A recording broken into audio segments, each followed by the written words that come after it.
Warm greetings from the high 10. It is Everyday Shenanigans. Late hump day. Thank you for joining me. Hope you all are having a prosperous week. Happy holidays to the viewing audience. Welcome all new viewers and subscribers. This information is coming out of Savannah, Georgia, from the district attorney.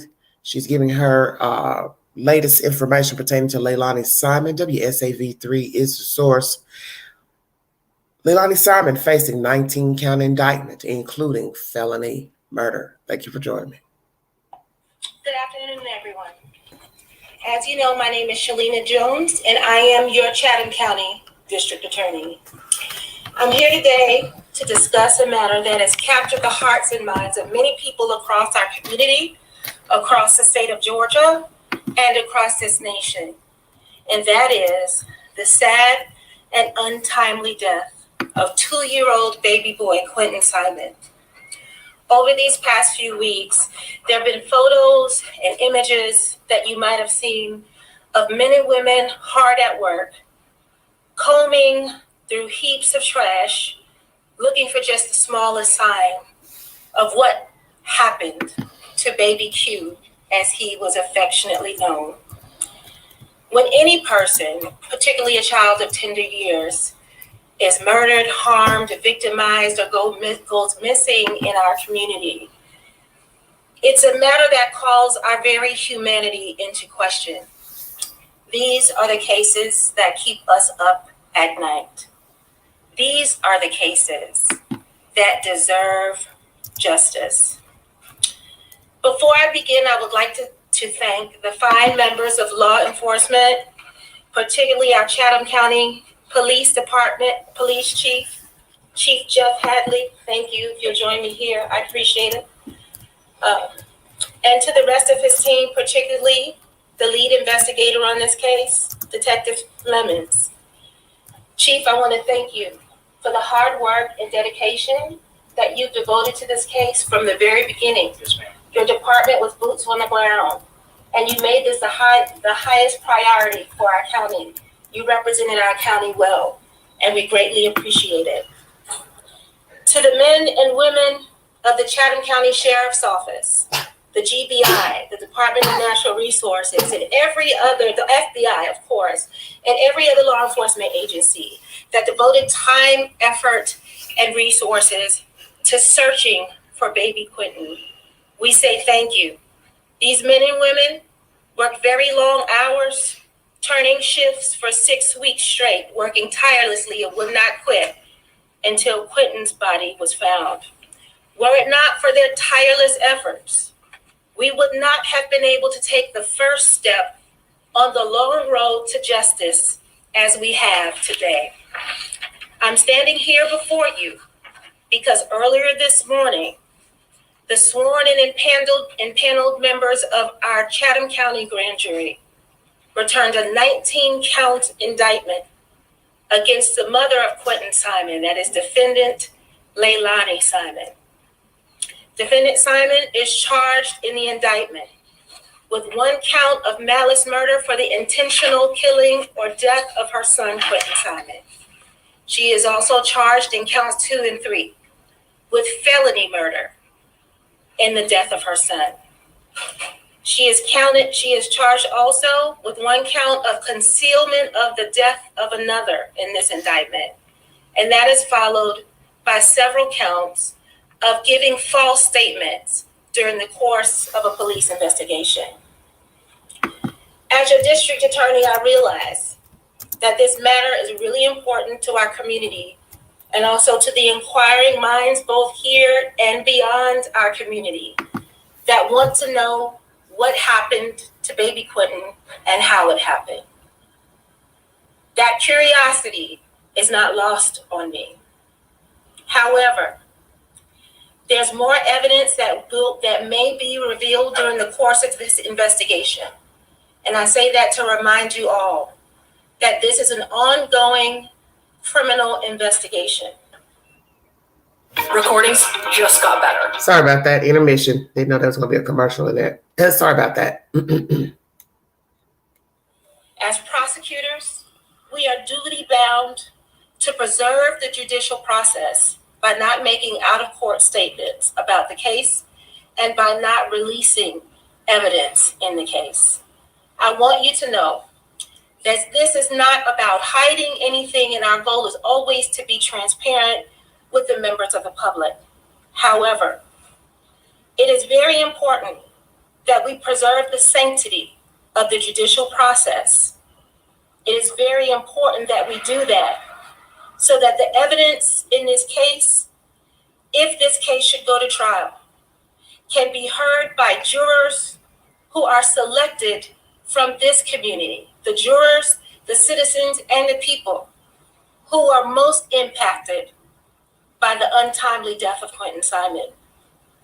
But not revealing this evidence also ensures that the criminal proceeding remain fair, just, untainted, and that this case is not tried in the court of public opinion, but is resolved in a court of law. What that means is that while this case is of grave importance to our office, and we will devote every resource to making sure that this case is properly handled from beginning to end, it also means that we will not be responding to any open records requests or media questions about the facts and underlying circumstances and the evidence of the case. We all know that justice takes time, but it should be swift and sure and fair. We appreciate the time and your time and patience with us in this matter as we continue to pursue justice for baby Quentin Simon and for the citizens of Chatham County. Thank you very much. Take a question. Depends on what questions you have. Maybe you have a chance to get a copy of the indictment. The indictment has not been sealed as of yet. That means that as of now, it is still a matter of public record. You can obtain a copy of that indictment from the office of the Superior Court Clerk. I know there's only so much you can release, but from the evidence that you've had a chance to look at, is there anything you can tell us that really stuck out to you? What was the most shocking to you just from a human point of view? Well, I would generally say, not about this case, but in general, whenever we have a death of a child of tender years, in this case, as I said, Quentin Simon was 2 years old, that's something that is just going to stick in your mind. As a prosecutor, that's something that keeps me up at night, and that is what's going to keep me and the rest of this office pursuing justice in this case. So then Simon still has a petition to take her bond hearing to Superior Court. Is that something that surprises you, or is she where she needs to be? Well, I think that would be a better question that's reserved for her defense counsel. I am not surprised by any moves that the defendants do and don't make. My job is to make sure that we stand ready to respond to whatever move they make. And so should she request a bond hearing, my office will be ready. Can you share with us why Billy Joe was jailed? Can you repeat the question? Can you share with us why Billy Joe was jailed? That's a separate legal matter that's still under investigation. I'm not at liberty to discuss that matter at this time. And you may not be able to answer this question either, but what resulted in the contempt charges for this? More commercials. Woo, Lordy. Thank you all so much. Brief intermission.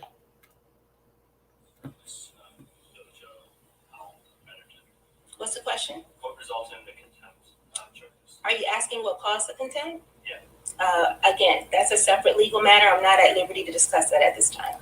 In your Nobody presentation, listens. You have 3 murder charges for 1 victim. Can you talk about it? Just explain to the general public why that happens, the difference in malice murder and the 2 counts of felony murder? Prosecutors often develop different theories of a case and how a murder may or may not have occurred. It is not uncommon for us in murder cases, and you'll see this in our other indictments, to charge murder in a number of different ways.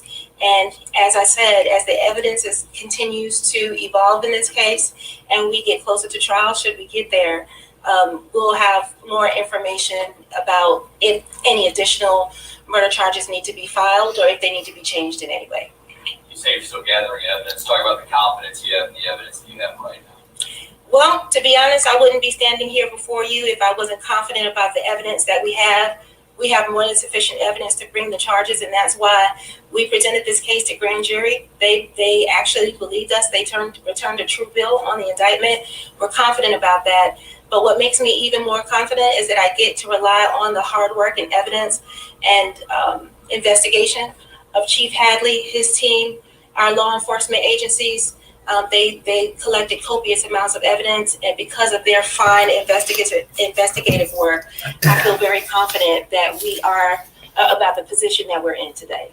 You spoke to the hard work of Chief Hadley and law enforcement in this case, and I know Chief Hadley told us multiple times that he didn't want to stand before months later talking about flaws in the investigation and how that impacted the case. Can you just speak to how the efforts of law enforcement have helped make this case, have helped make you confident in the evidence of this case so far? Well, I would say that the evidence that was produced by law enforcement, the good thing is that we had a number of different law enforcement agencies coming together and pooling their information and resources. I am very proud of the work of the detective, the lead detective on this case, who was absolutely solid from beginning to end.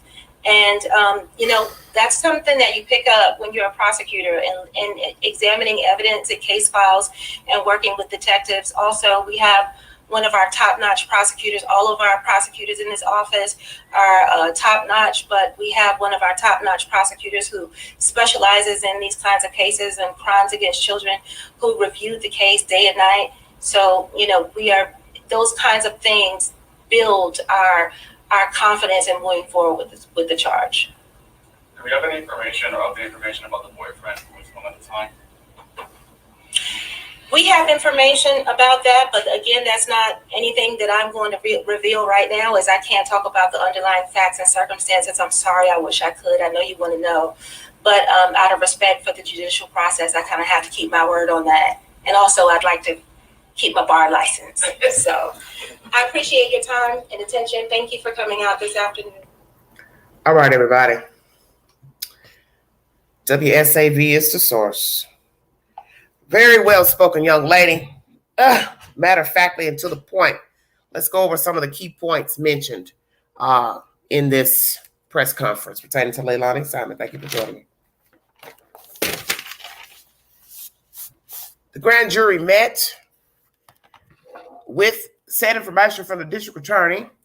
They brought forth this information to the grand jury, and they concurred to bring forth an indictment against Leilani Simon, a 19-count indictment. 1, malice murder. 2 and 3, felony murder. Another charge, concealment of another person.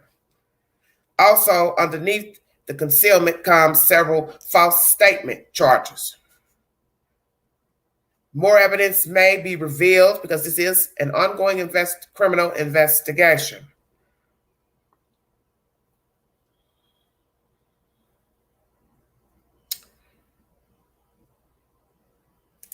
Few questions by the press.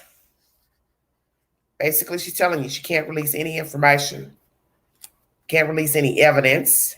They're not trying to hide anything from the public, but they want to be transparent with the public pertaining to information. They want to preserve the sanctity of the judicial process if indeed this indictment is brought forward to trial.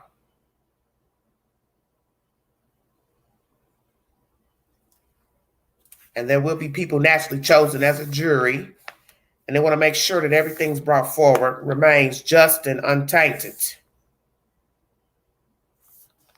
and resolved not in public opinion, but in the court of law.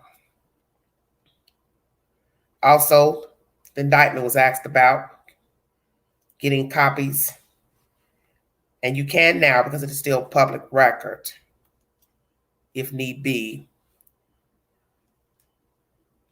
But she is not going to release anything pertaining to records, reports, or anything to the media because they want to try to keep everything proper.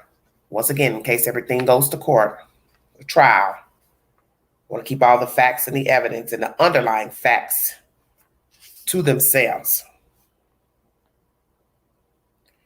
Once again, the indictment has not been sealed yet. So if anyone needs a copy of the information in the indictment, they can go to the Superior Court clerk.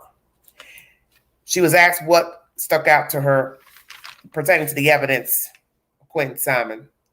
And she spoke in general that because it was a young child, or any crime involving a child, will remain with you and has kept her up anytime it's a case dealing with children. Questions were asked about Billy Joe, and she let you know that it's an ongoing investigation with the contempt, and she could not answer any questions pertaining to Billy Joe and the contempt.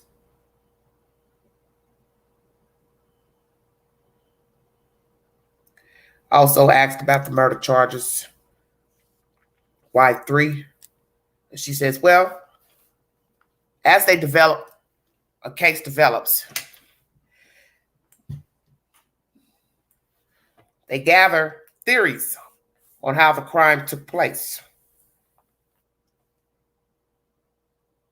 And if need be, they will upgrade or change any of the said murder charges, I guess, to fit the evidence that's brought forward. Once again, this is still an ongoing investigation. Asked about the confidency of the evidence, and she basically said, I wouldn't be here if I was not confident on what we've gathered. Naturally, she thanked Chief Hadley and his team and the local agencies and federal agencies that helped. And due to the fact that they had a copious amount of evidence and hard work, she is very confident about the charging document, the indictment, and the evidence that was gathered to bring forth these charges against Leilani Simon.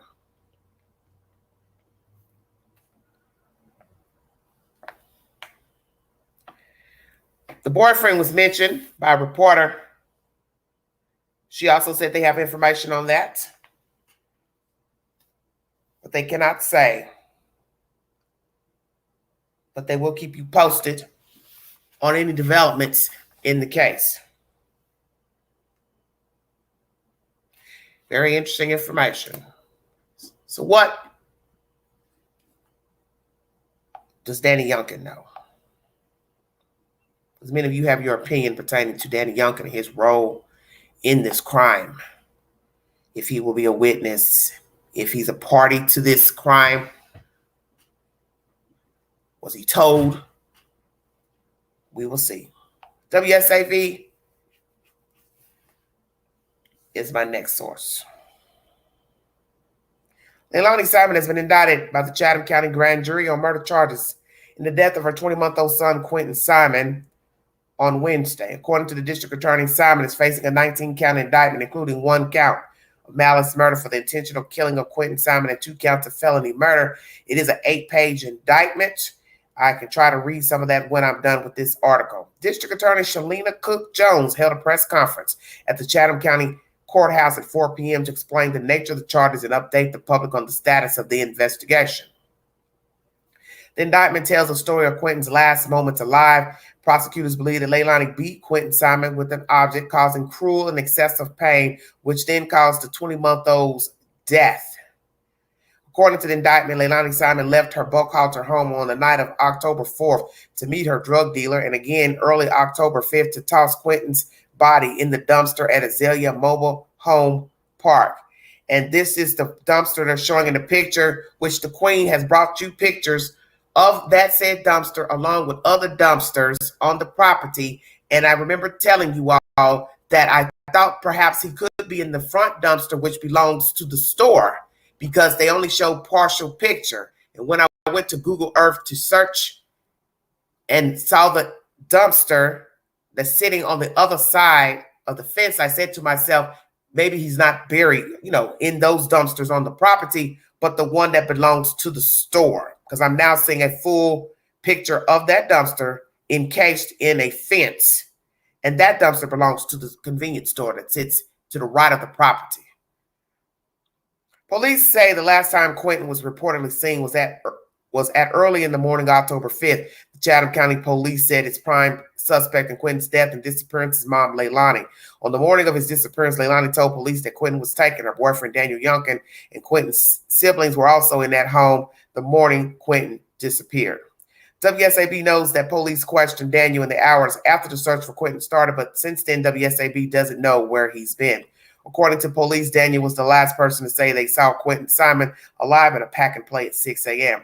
3.5 hours later, his mom, Leilani, alerted police that Quentin was missing. Police began searching a Chatham County landfill on October 18th because it said evidence led them to believe the 20-month-old toddler's body was dumped there. However, on November 14th, CCPD said the likelihood of finding his remains was low. Agents from the Federal Bureau of Investigation, Georgia Bureau of Investigation, Chatham County Sheriff's Office, and Georgia Department of Natural Resources dug through thousands of tons of trash to find him. According to police, remains were found at the landfill that law enforcement had been searching on Friday, November 18th. Leilani was arrested a few days later on November 21st. The Federal Bureau of Investigation in Atlanta confirmed on November 28th that the human remains found at the Superior landfill belonged to Quentin Simon. If you need verification for the information, WSAB is the source. Let me see what I can pull up with this article that's in this.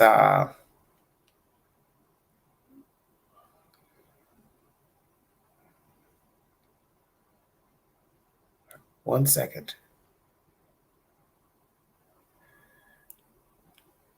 About what investigators believe happened to Quentin Simon. A Chatham County grand jury handed down an 8-page indictment this afternoon against Leilani Simon. The mother is accused of killing her toddler, putting his body in a dumpster, and then lying to police about it. Lead investigative reporter Brett Buffington has the new details we learned today from that indictment. We want to warn you the details of this story are graphic. In these 8 pages, the 19 charges that Leilani Simon faces tell the heartbreaking story of what happened to Quentin Simon. The new documents say Leilani not only meant to kill her 20-month-old little boy, the indictment says the 23-year-old mother used something to beat the little boy to death. The words used to charge Leilani Simon with one of 2 counts of felony murder say she caused Quentin cruel and excessive physical pain. To be honest, I wouldn't be standing here before you if I wasn't confident about the evidence that we have.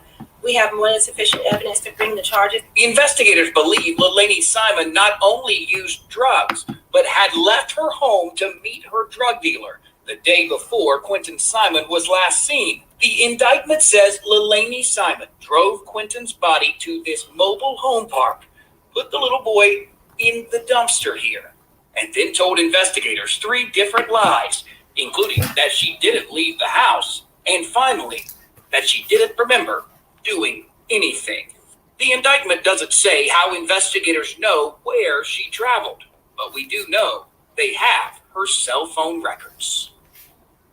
I asked the DA today if Leilani Simon's lawyers had asked for a hearing in Superior Court that would allow a bond to be set for those 3 murder charges. The DA told me that had not happened. Leilani Simon still being held in the Chatham County Jail without a bond. We're reporting from downtown at the Chatham County Courthouse. I'm Brett Buffington, WSAV News 3, on your side. Thank you. Hold on 1 second. I want to go back on something.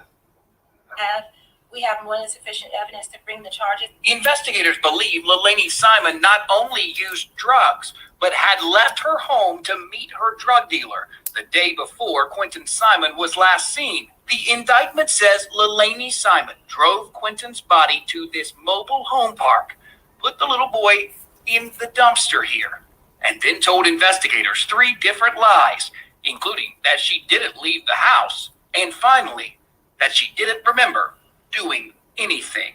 The indictment doesn't say how investigators know where she traveled, but we do know they have her cell phone records. I asked the DA today if Leilani Simon's lawyers had asked for a hearing in Superior Court that would allow a bond to be set for those 3 murder charges. The DA told me that had not happened. Leilani Simon still being held in the Chatham County Jail without a bond. We're reporting from downtown at the Chatham County Courthouse. I'm Brett Buffington, WSAB News 3, on your side. To read those indictments, go to the homepage of WSAB. All right, everybody. The charging document. Did she beat her child with an object? Was using drugs? Was she using drugs? How do they have information pertaining to drug usage, going to see a drug dealer, coming back and forth to the house? How many trips did she make to the house on that night, October 4th through the 5th, October 5th? Dumping the child in Azalea Park garbage can or a garbage can adjacent to the property, whichever. She faces 3 lies in the charging document of saying she didn't leave the house, didn't remember. They also have her phone records. So possibly this is what the evidence was in the beginning to know that she had left the house and went to this location at the mobile park. Very interesting information. Who is the drug dealer? Is the drug dealer, or was he living at the mobile home park, Azalea Mobile Plaza? And that's a small town will talk. That is possibly how that name got out in the public in the beginning. This Azalea Mobile Park Plaza Park, because somebody went and told it. Hey, we have agents here, FBI agents. They're walking around. They're knocking on people's doors. They're asking for information. There was rumors back and forth about camera, no camera on the mobile home of the manager that lived there. In the end, I used to tell people, why argue about something that they already have evidence on? You either believe it or you don't. They had something, and the district attorney just told you. I wouldn't be standing here today if I didn't have anything. I took it to the grand jury. They said yay. So obviously they believe what we have.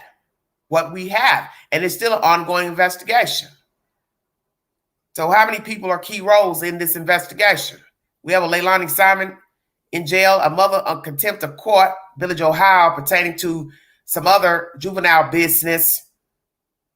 A Danny Youngkin who's a missing in action. What does he know? What did he see? If we're to believe that she beat the child, I doubt that I'm going to believe in my right mind he had no knowledge of the child being beat and or dead and or dumped.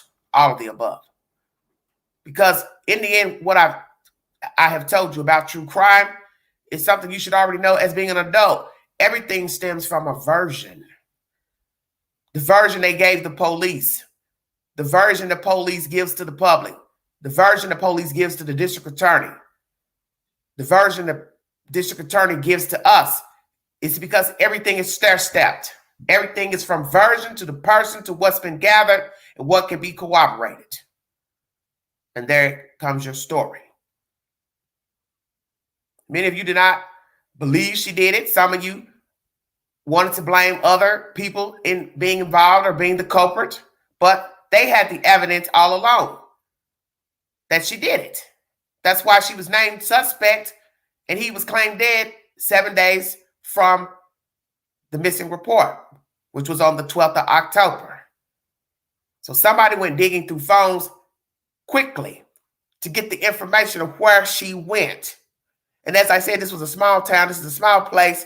So people were talking anyway about the Azalea Mobile Park to lead people to wonder, well, why are the FBI agents here? They're here for something. They're looking for something. Then once you have a report of a missing child, people put 2 and 2 together. Then people talk, because naturally people will ask questions.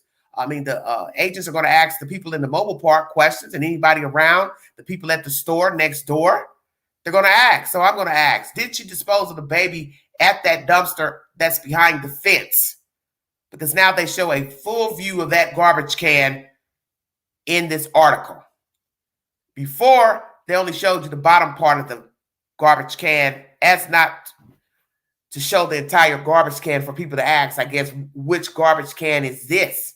But I mentioned that in my commentary when I brought you pictures and a Google view of the mobile park. I said, I believe she either dumped the baby in the dumpsters on the property or the dumpster at the front of the property, which I believe belongs to the corner store. And the fact that this is a full view of a dumpster of the corner store garbage can, I'm going to weigh on that's the dumpster she dumped the baby. And that is even more ridiculous because that dumpster is sitting close to the road, which is in eye view of anybody passing on that long street or highway, because it's at the front of the property. So what fool would dump a baby in bullseye view of a major street and also at the entry of a mobile park? But if she's under the influence of drugs, she doesn't care.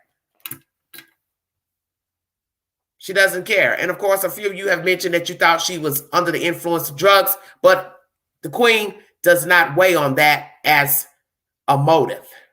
Oh, she was drug induced. She neglected her children when she wasn't on drugs. If we're to believe Dinah McCarter and her daughter's assessment of the children being in a swimming pool unattended, your synopsis would be what? Oh, well, she was on drugs then too. It doesn't matter to me. It doesn't matter to me. That's just a poor excuse because you can't get a pass for killing your kids because you were on drugs. The children were neglected, and I am not about to sit here and think every day she was under the influence of drugs because you have to have money for drugs. And we know they didn't want to pay the babysitter or anything.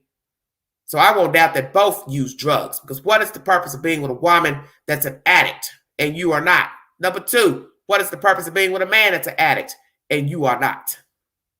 9 times out of 10, both Danny Youngkin and Leilani Simon were drug users. Checkmate. Both willingly watched and did what they wanted to do and not paid attention to the children. And Billie Joe House sit idly by and let this go on in her house. So whatever version she wants to give now pertaining to the children, her role as the guardian, non-guardian, means nothing to me. I really don't care. Because my thing is, they have to lie now because they are incarcerated. They have to spin versions. And Leilani is thinking of a new version to give the district attorney, her defense attorney, to how she came to get in this place with a dead kid. So who is going to be the new culprit that have killed your kid, Leilani Simon? Who are you going to blame now? Because you attempted to blame Bubba. That didn't work. The child wandered off. Somebody came in and stole the kid. So who's left? Danny Youngkin or your brother? Or I don't remember. Or are you going to say Billie Joe did it? Or her husband? Because you're running out of people. And I believe that's going to be her defense in trial. That her brother, Danny Youngkin, Billie Joe or the husband, killed the kid. Where is Danny Youngkin? And what is his role in this murder of a child? Did he have knowledge at the time of death? Or what? Because if they have evidence, and I had said this to you all many times to pay attention to the details, the baby was not in the pack and play at 6 a.m. So if his testament to the police in a written statement that he saw the baby, that he is lying. Listen very carefully. They have evidence from her cell phones that she dumped the baby, obviously. So how can he be in the pack and play at 6 a.m.? Make it make sense. I brought you information that child was murdered between the hours 11 and 1 or 11 and 2. Door open by security system between 2 and 5. This is the setup for the discarment of Quentin Simon. So there was no baby in no pack and play at 6 a.m. So that leaves Danny Youngkin also as a co-conspirator to the murder of Quentin Simon. Thank you for joining me. If you'd like to donate to this great network, $BeGanji 129 Cash App. All stickers and chats are welcome during this live stream. Feel free to hit the link if you have an opinion pertaining to the 19-count indictment against Leilani Simon.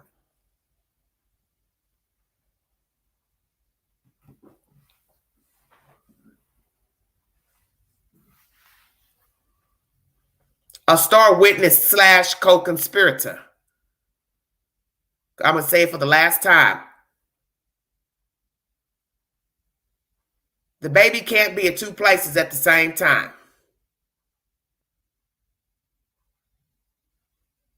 The baby was not in the playpen. So therefore, Danny Youngkin could not have seen Quentin Simon sleep. They just gave you information how they came to know she dumped the baby. So if she lied and said the child's missing, that means they have information that she lied and she dumped the child. So why are you going to believe that Danny Youngkin saw a baby in the playpen? Come on, you guys.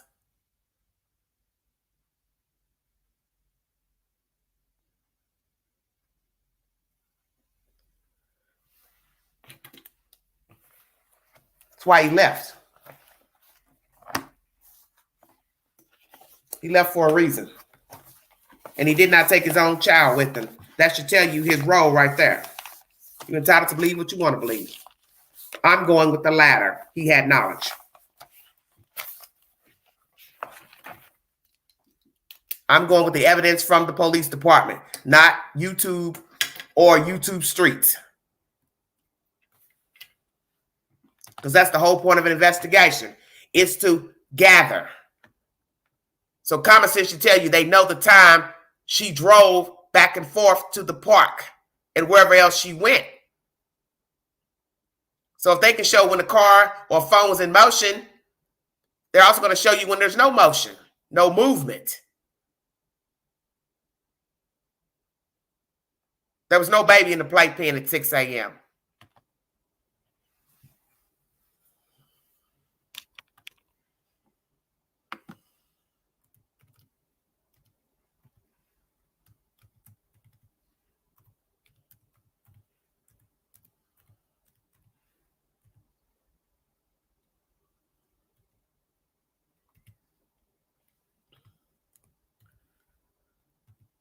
I guess they will probably also bring in the dope dealer.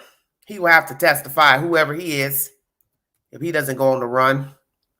Because now you have to ask yourself, how do they know she was buying drugs and with whom?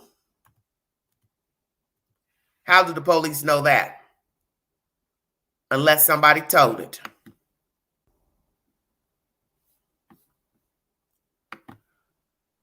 Welcome to Everyday Shenanigans. How are you, dear? I'm good. How are you? I'm great. I'm a little confused about this Danny stuff. Oh, Lord. Brittany. Do what are you confused about, Brittany? I guess do you really feel they would not give him any charges, I guess? Depends. Depends on how thirsty they were. I don't know. All I know is they let her walk free. And I knew that they knew that she took the baby somewhere in order to say it was a dumpster. So that means they tracked her. She stupidly probably took her phone or he told it. But I have a problem with that because he needs to go down with her. Because you can't tell me you got proof that she went to this place, dumped the kid, went in and out, back and forth in her car. Somebody saw and is talking. So that leaves forensic, blueprint, Google, all that, and that boy. And let's not forget the brother was also there. Okay. But guess what he's going to say? I was asleep. I don't know anything about it. I was over here. I didn't come into this time. And if you don't have surveillance of him coming and going and didn't track his phone, which I'm assuming they did. But this is still an open investigation. That's why she said what she said about anything changing. It's still an open investigation. So that should tell you something right there. They're not done. Now, see, that's what's interesting about the case. Remember, he kept saying she's the primary suspect. Primary suspect. But what did the district attorney tell you today? I'm still investigating. Check. Yeah, she said that for sure. If she was done, she would have had no problem telling you, I got who I want. There's nobody else. That's why I tell you, you got to listen. I do feel like he's definitely going to be their star witness just from the comment that she made. But you can still be a star witness and get time. You do know that, right? And I guess maybe that wouldn't come out until the trial's over. Exactly. Yeah, that's kind of what I'm wondering. And then You got to remember this. You got to depend on this is who gets the deal and possibly less time in prison or no prison time. Who goes to the district attorney first or the police first with a version? If Danny Young went to the police first with a version, he would 9 times out of 10, yes, get a deal. So the deal would possibly be no time, you testify, sometime you testify. But there are star witnesses who do get time because so long as they have evidence to show that you were there, you participated, depending on the severity of the crime, they will loop your ass in a charge. Because you don't know his role. You don't know his role yet. If he stood there and watched her beat the kid, he's still guilty because he didn't call the police. Right. You want me to beat the baby and he didn't see her beat the baby? Then where were you? Because they're going to ask you that. Well, where were you then? She beat the kid. I got proof she beat the kid. So now you got to ask yourself, how do they know she beat the kid? I feel like that came from some of the information that they found when they did the luminol test. Because, they probably did. They probably did. They probably did. Yes. Because it was, I want to say the day after that we saw the windows covered and stuff like that. Yes. They came out saying that they knew for a fact that he was deceased. So I don't know if that was maybe body fluids or whatever that they were able to tell. Well, imagine that. Imagine a grown-ass person beating a 20-month-old. Oh, it's sick. It made me sick to my stomach. And leave something behind for them to find blood or matter. It could be brain matter, anything. She's a low down bitch. It's unfathomable. It really is. I just can't. And he truly suffered. That's what's killing me. I mean, we hear these stories all the time, and that's what's in the charging document, because they got sense enough to know he can't defend himself. So and malice means I didn't hit you once, but they're able to know that he was hit multiple times, and she's sick. She's a sick little girl, and I truly hope that I feel like that she'll have to be found guilty before there's any charges that will come to Billy Joe. Nah, don't. You don't think? No. But I sure hope they're coming. Everybody. I mean, this is horrible. Because you got to remember one thing: you still have a walkie-talkie in jail, and you have another person free.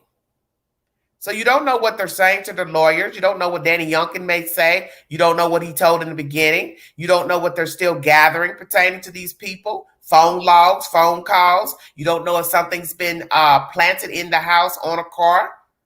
You don't know.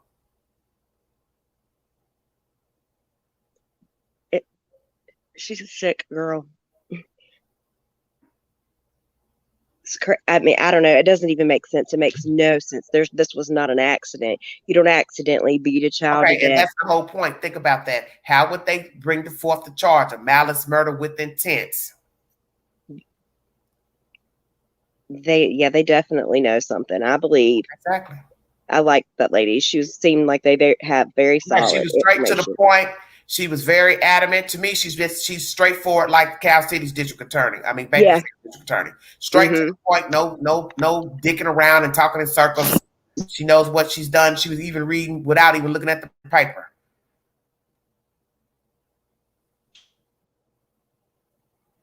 So now you have to ask that: if somebody did they plan the murder? Did she plan this drug induced, or the baby was getting on her nerve and she was trying to get her geek on? He was in the way. So then you have to ask yourself this: then what were the other kids doing for you to want to beat this one? Stay well. If they're going to use drugs, she was ripping and running, going back and forth, getting drugs. So I'm going to tell everybody: pay attention to the details. I know she was buying drugs. So then where was Danny Youngkin? Boom, there you go. So don't give me that bullshit about he don't know nothing. Yeah, he has to know. He had to help. Where were the kids while she's going out buying drugs? The kids were watching themselves. He was riding back and forth with her. Make it make sense. Where was he while she's running up and down the highway buying drugs? Kids with her. He's with her. So why is one kid beat and the other ones ain't? Exactly. I don't know. I mean, you can't even make sense of something like this. You surely cannot. And I don't know. It's a sick situation. It truly is. I mean, a 22-year-old girl. I mean, there's nothing that a child that age could. I don't care what the age is, to be honest. It's still, there's nothing a baby could do to make you do something like that. And then just think about watching her out on that lawn. She had no remorse. She didn't utter a word. That's Nope. why I tried to tell everybody. Leilani knew exactly what she was doing October 4th through the 5th, because she stayed quiet the entire time after filing a report of her child missing. It was her mother, Billie Joe Howe, that picked up the slack with the antics with the news and YouTube. This girl knew to be quiet because she wanted her child out of the way. She showed premeditation by her behavior after the fact. And Never Roger, once searched for her child. Never once went to the news looking for her child. Never once went to the radio. Never held out flyers. Nothing. She showed this was a premeditated crime against a baby. definitely. And they knew. The mom, Billie Joe, they've stayed in the house with her for over a week. I mean, it's sick. They all knew. And reading that indictment, she lists things.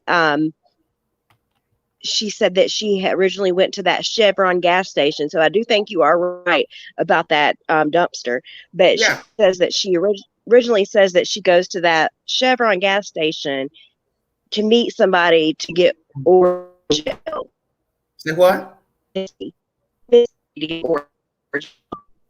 You breaking up, Brittany? That's what she wanted.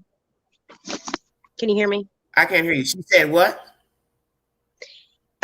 She says in one of the indictments, it says something about that she went to that Chevron station to meet her friend Misty to get Oragel, which they were able to prove is a lie. I mean, so I do think you're right about the dumpster location. I think you're exactly right, because I think it sits right there. It sits right there. It sits right there to the right of the drive when you're pulling into Azalea Plaza Park. The dumpster is encased behind a fence. So that's basically the property of the store. That's the store's garbage can, not Azalea. Which made me wonder, with her saying Oragel, I mean, are you trying to say like the child was, I don't know, fussy? I don't know. I just thought that was very interesting that that's what she said. Well, I mean, because when you're dealing with a pathological liar, you're never going to know the truth. Yeah, because they definitely are that. I mean, Oragel could be used as another word for drugs. True. And anybody who's truly going to get Oragel, is going to get it from the CVS Walgreens, not from a friend. Mm-hmm. They're pure trash. I have never in my life. I mean, the poor boy. And you got two murderers now, both young and under the age of 30. How do you produce two murderers under the age of 30? They're not even grown. You understand what I'm saying? These people aren't even 40, 50 as murderers. They're 20-something. Yeah, 22, I believe she is. So here you have a child not even 24 months snuffed out. A woman, 20-something years old, forfeited her whole freedom to be just a baby maker and a child abuser. Drug addict, now a murderer. What was the point? You've just lived to do nothing, to be just a fucking menace. But they learned this from Billie Joe. Now, when you become grown, you do have to learn to live cohesively the best that you can. But you take traits from childhood into adulthood. That's why we are who we are. That's why we act the way we act. We talk the way we act. It's because we take traits from childhood, how we were treated, how people talk to us. That forms our identity. And sadly, their identity comes from this demon, Billie Joe Howe, as well. But they had the fortitude to change. And that's the point. They could have changed, but they chose not to. That's their choice. Yep. Because neither had to be a killer. She could have kept her legs closed and went off and did something with herself. She could have done good like what those kids did out there in Idaho. She could have carried her ass to school and got an education. But instead, she wanted to be a baby maker and a dope fiend. That's a choice. And that's sick. She had I forget even now how old that baby was, the youngest, the little girl. You're continuing to have children while you're killing another. She's sick. I don't know. I can't even put words together for the situation anymore. It's sad. I mean, it really is. But, I don't even feel like at this point they need the babysitter as a witness. I feel like whatever they have is solid enough to truly charge her. Well, they're going to have witnesses because that's where the children were last before death. Yeah, true. Besides their house. So they've got to show somebody to show that the children were breathing at a certain time. That's because you got to fill in the gaps from this to death. So Dinah McCarter is a pivotal role in the testimony because they got to show at one point they were breathing up until 24 hours before these phone calls went into her to say, we're not bringing the kids. And there's still, gaps in that. Who sent that text to her? Was it truly him, Danny? Because if she had Danny to say it was him because she knew all along what she had planned. See, right? She knew what she was doing. I'm going to throw whoever under the bus to get out of killing this kid. See, she was subtly throwing him under the bus when she used his phone. Then my information source said when they were interrogating her at the house about the police report, just, asking her the questions, she subtly said, oh, sometimes when I go out the door, I grab his phone. So she was setting it up then. I agree. And I don't think that regardless of whatever drugs it is that she was using, I don't think that that's, going to be an scapegoat for her. You were in the right mind to know that this was wrong and that you needed to do something to cover this up and, that this wasn't okay. So that's not. They've got, if you're going to believe Dinah McCarter's assertion of her relationship with these people, the fact that this woman is always calling Billy Joe about this and that and money and clothes shows you willingly knew that you were neglecting your kid. Okay? Every time this woman had to call Billy Joe about something pertaining to Leilani, this shows premeditation. You knew what you were doing. When you would come to her and pay her and then ask for the money back, that shows premeditation. You knew what you were doing. When you would lie and say you didn't have to work or whatever the situation was or didn't have to work, and then you run in the house and hide from smoking cigarettes, you're showing you knew what you were doing. You were lucid, whether on drugs or not. You knew what you were doing. And I pray nobody buys that she was drug-induced bullshit. Right. And I've even heard people say postpartum, from her having the little girl. I don't believe that either. Yeah, I believe she's definitely got some issues, no doubt. But I don't know that. I believe it's postpartum and, anything like that. She's sick. I question why Quentin out of, everybody. I don't know. It's hard to make sense out of something like this. It truly is. She didn't care. No, she didn't. Because my thing is this, whether Billy Joe fought with her, drew up papers to evict her, drew papers for custody, drew papers for child support, the children were in danger anyway.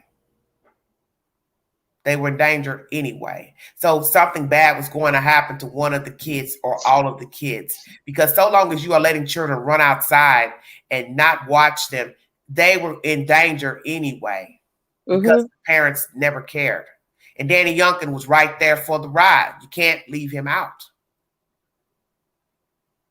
And, him leaving without his own child, that's very questionable. Yeah. You care about your kid. Why didn't you take your kid with you? Why would you up and leave when this woman is being investigated? You had to have known something because it makes no logical sense to leave her. That's your girlfriend. The day he left, no doubt. Okay, no doubt the day he left. That's your girlfriend, though. Why are you leaving your girlfriend? She's there with a bunch of kids. Her mother works out of town. Why are you leaving her? 2, why would you leave your kid?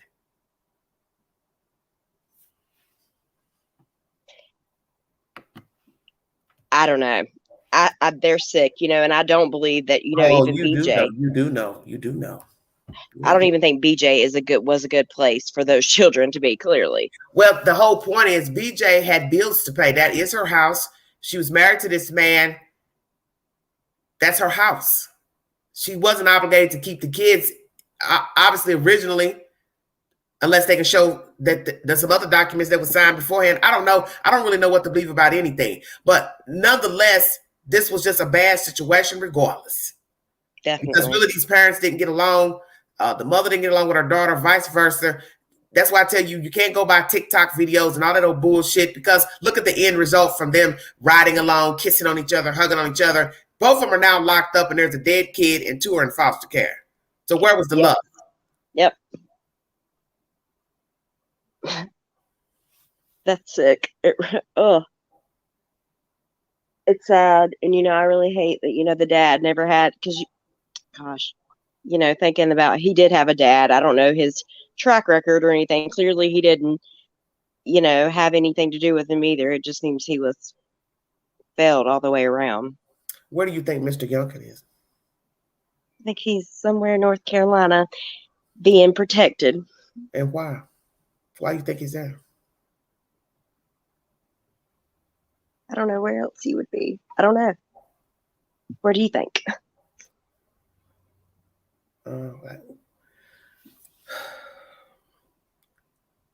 Well, don't you think somebody by now would have came out and said they saw him or something? I know the one guy that always does the tweets. What is it? Brett Buffington, I think is his name. Mm-hmm. They had sent someone to his house, the mom. Yeah, I saw that. Yeah, and they were unable to locate. I have no idea. I mean, I really have no idea where he is. Is he in jail? But let me tell you something. Wouldn't I sit outside if I really wanted to know where this boy was? I'd sit outside that house and watch to see who came and went in there. Oh, yeah. Because eventually a person's going to get tired of sitting inside of a house. Oh, yeah. They're going to come out.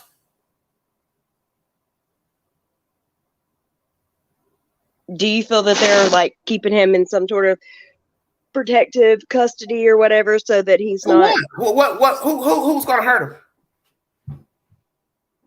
You think they? I don't know. You think they would hurt him?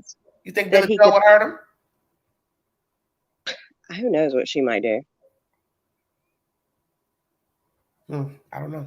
Is she still in jail? To my knowledge, she is. They asked questions at this press conference. She must be. They was asking about contempt of court. They didn't say anything about her being free. Very interesting. It's sad. It really is. But it was. Did you read the full indictment? No, I have not. It's interesting because it's it gives each day that she told these lies, and it dates the lies. And it even, lists the different officers or detectives that she lied to each time. Mm-hmm. And it's she doesn't blame Danny to the very end, which I found interesting. Mm-hmm. And then it goes back to, I don't know what happened. I mean, that none of that makes any sense. How do you know about Orgia? She went to pay off. One of them said she went to pay off her drug dealer a prior drug debt. And then the Origel story. No, I don't know. There's a few, but none of it makes sense. And then it goes all the way back to, I don't remember. She's an interesting girl. And, it's funny because I can remember watching an interview that Billy Joe, or if you want to call it an interview, when Billy Joe was up on a panel one night. Mm-hmm. She mentioned Leilani had not been feeling good because she had just had some teeth pulled. Mm-hmm. And then when I heard the Origel story, it just made me wonder, was BJ trying to help her with all this? You know what I mean? I can't really explain what I'm trying to say. It was just interesting that I had heard Billy Joe mention teeth being pulled, that Leilani had recently had teeth pulled and she wasn't feeling well. and then to read in the indictment she was going to get Oragel. I thought that was interesting. I just have a feeling that BJ was trying to help her out as much as she wants to say. No, she wants justice for Quentin. Let's read a little bit about Billy Joe. This was uploaded today at 4:50 p.m. Court officials not saying why Quentin Simon's grandmother booked into jail. Billy Joe Howe, also known as Billy Joe Betterton, was jailed Monday afternoon. More than 2 days after Quentin Simon's grandmother was booked into the Chatham County Detention Center on a contempt charge, court officials are refusing to say why she was jailed. WJCL 22 News has been working to get the court order that pulled Billy Joe Betterton, who also uses the last name Howe, behind bars. When reached via email Wednesday afternoon, Superior Court Administrator Crystal Taylor Cooper told us that the requested documents are not available to the public. When pressed further and without citing any Georgia statute, Taylor Cooper responded, "The court has no comment on the matter. Thank you!" Exclamation point. Wow. At last update, Betterton was still in jail. And for the goofy person that said she'll be out tomorrow, well, she ain't. The court's response comes as the Chatham County District Attorney announced indictments against Betterton's daughter, Leilani Simon, for the murder of Quentin Simon. Original report, and it just goes on to talk about when Quentin was found, blah, blah, blah. Billy Joe Betterton, who also goes by the last name Howe, was booked into the CCDC Monday afternoon and was placed in a suicide prevention smock. Betterton was arrested as a result of a hold from Chatham County Juvenile Court. No information was immediately available Monday evening as to why Betterton was arrested, and juvenile court records are sealed. And that's possibly why, because they're sealed, because it's dealing with children. Betterton had custody of Quentin Simon at the time of his disappearance and had filed to have his mother, Leilani Simon, evicted from her Buckhalter Road home weeks prior. Leilani Simon was charged with murdering Quentin's death on November 21st after a 5-week search. Forensic testing later confirmed that partial remains found in Chatham County landfill did belong to Quentin Simon. WJCL 22 News is the source for this information if you need verification. Let's see what else I can find. Very interesting. Okay. Yeah, they're tight-lipped about her too. Very interesting. Yeah, I feel like with it being the juvenile court, we won't know much. Yeah. And everybody's reporting, even in this article, that she reportedly had legal custody. So we will see if that's true or not. But I don't understand how you can have custody of somebody, not have custody, and then you were filing child support. See, that's where I have a problem, where I said there's some type of fraud, because the papers didn't get documented until the 5th of October, which is the same day I believe that, the boy goes missing. Isn't that ironic? She filed them sometime in September. So why would you be filing for child support when you did not have full legal custody until October 5th?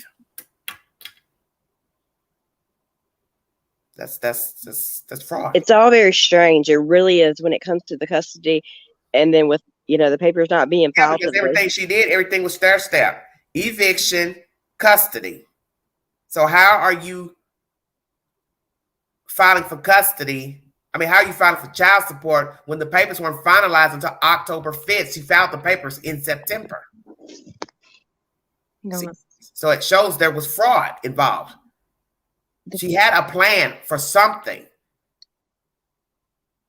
That's why all their behaviors are suspicious, because you're upset with her about whatever happened at that house when you got back home from work. You go file to have her evicted. You then go file for child support, then custody, and then weeks later in October on the 5th, the papers just so happen to go through on the same day that the boy is dumped. Come on. Yeah, that's very ironic. Yeah, so it's even more suspicious on Billy Joe's part as well, besides Leilani. Right. And then when you look at the day, she filed off with her being out of town that amount of time. None of it makes sense. It's very strange. That's why I said I wouldn't put it past her to be in cahoots with dumping and killing a kid as well, Billy Joe Howe. Because what are the odds? Is it just happenstance that the papers went through, custodial papers went through on the 5th of October? Mm-hmm. I mean, that's odd. It really is. Yeah. the custodial papers go through, and she still On the supposedly same day that wasn't the even boy, in on the town. same day that he's allegedly dumped early part of that Mhm. morning. And supposedly she's in a completely other state and has to drive, what'd you say, 13 hours or something like that Yeah. to get back, which I just find that odd. It's all strange. It's very strange. Gigi says they banked on him being missing. I truly believe they didn't want him to be found. I do believe that. Well, then now you got to say why. Why would the grandmother not want the boy found? Because this is what makes no sense. People were arguing in the beginning about the eviction, that she was putting everybody out of the house. So if I'm putting everybody out of the house, then why am I filing for child support for a child that I'm putting out? So you got to make it make sense. It doesn't make sense because if you look at the paperwork that, you know, she's wanting to evict Leilani, she also names the 2 children. Mm-hmm. I don't know that she names them. I think she just says 2 children. But, I mean, none of that made sense at all. None of it. It's very odd. It truly is. And I have a hard time believing that she will have no charges. You know, I don't know that she may be charged with anything to do with the murder of Quentin, but I believe there has to be something else coming for her. Well, it should show you that something's up because once she's arrested, she has no bond, and they're not even giving you information to the charges itself. So that should tell you something right there, that it's something to why she's there. Right. The no bond says a lot, I believe. Yeah, no bond on something pertaining to juvenile court. Come on now.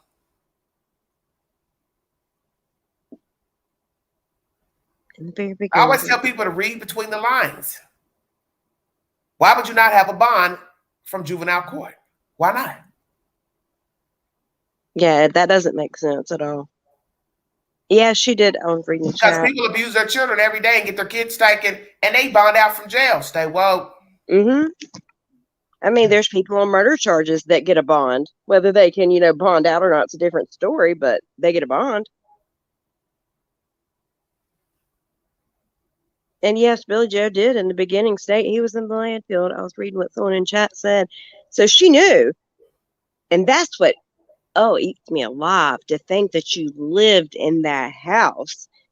If you had nothing to do with your grandson being murdered, you knew he was in that landfill. You said it. She's the one that put it out, that I felt like forced them to have a press conference to come out and say it as well. And you lived in the house. Tasha says they're charging her. That's why she has no bond. Probably.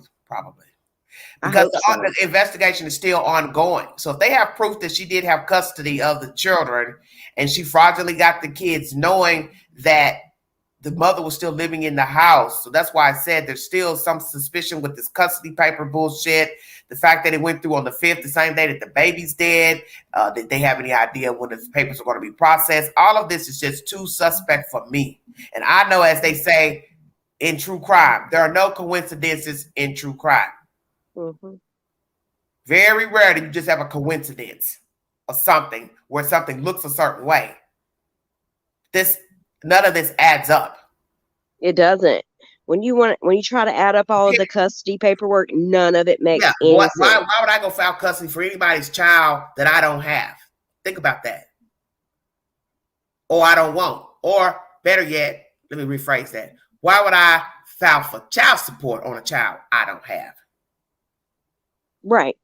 See, and then I just filed papers to have you evicted. So why am I wanting you out of my house with your children, boyfriend, whomever? And they also said to Paul too, because it's been a while since I read those documents. But if I want everybody out of my house, then why would I then go to the court to say I want child support? How are you going to ask for child support and you do not legally have custody of the children? Right, exactly. Make it make sense. So when people keep going on and on about CPS, that doesn't make any sense. No, and then it doesn't honestly make sense to me how she's able to get custody when she's not. And then they all would have been living in the same house. So if CPS was involved, don't you think CPS is going to verify where everybody lives? That's why I tell you, nobody pays attention. That only makes sense to me. CPS is investigating. You don't think they're asking where everybody's sleeping? So if it's a matter of child abuse, they would say, you can't get custody if she's still living here. How could you all miss that? So that's why I keep telling everybody, it can't be CPS involved, because what fool is going to go on and let her stay in the house and switch over custody with the mother when they ask her if it was a matter of, okay, they just went to the courthouse and they just wanted to, she just wanted to give her mama custody. Okay. But why am I putting them out? See, none of it makes any sense. Someone in chat says she had custody before Quentin was 1, around 10 months. Child support was filed on 3/22/22, and the paperwork named BJ as the custodian. Huh. Well, somebody's put a rumor out today that she didn't have custody of the kid. How about that? I'm not addressing nothing no more until somebody brings a receipt.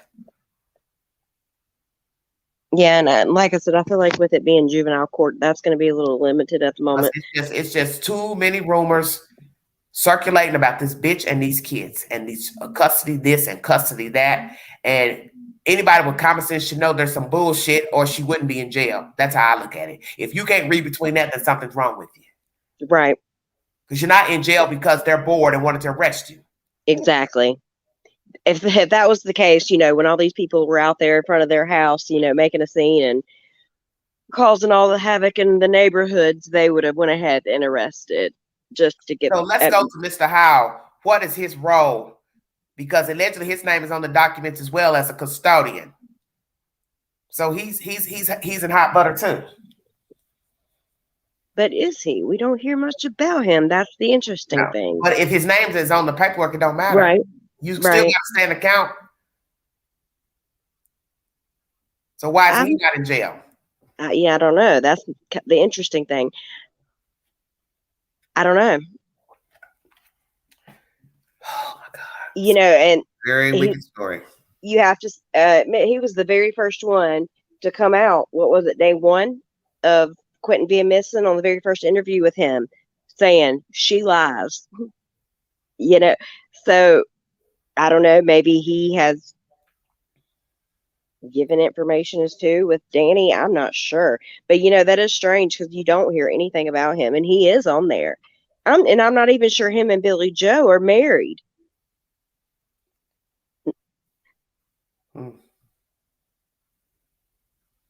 And let's go back to this. I'm going to read this from this Sports Kita article when she was talking to Bubba. I feel honestly and frankly, Bubba, I'm not going to lie to you. I feel like there was an accident. The toddler's grandmother suggested that Leilani Simon might have let her son drown while she was high.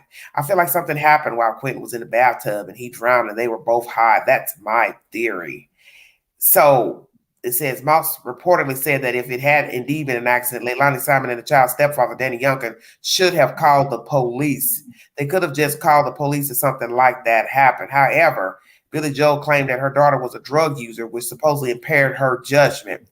This is what Howell said. If you're high as hell, man, you do stupid things. Yeah, okay. So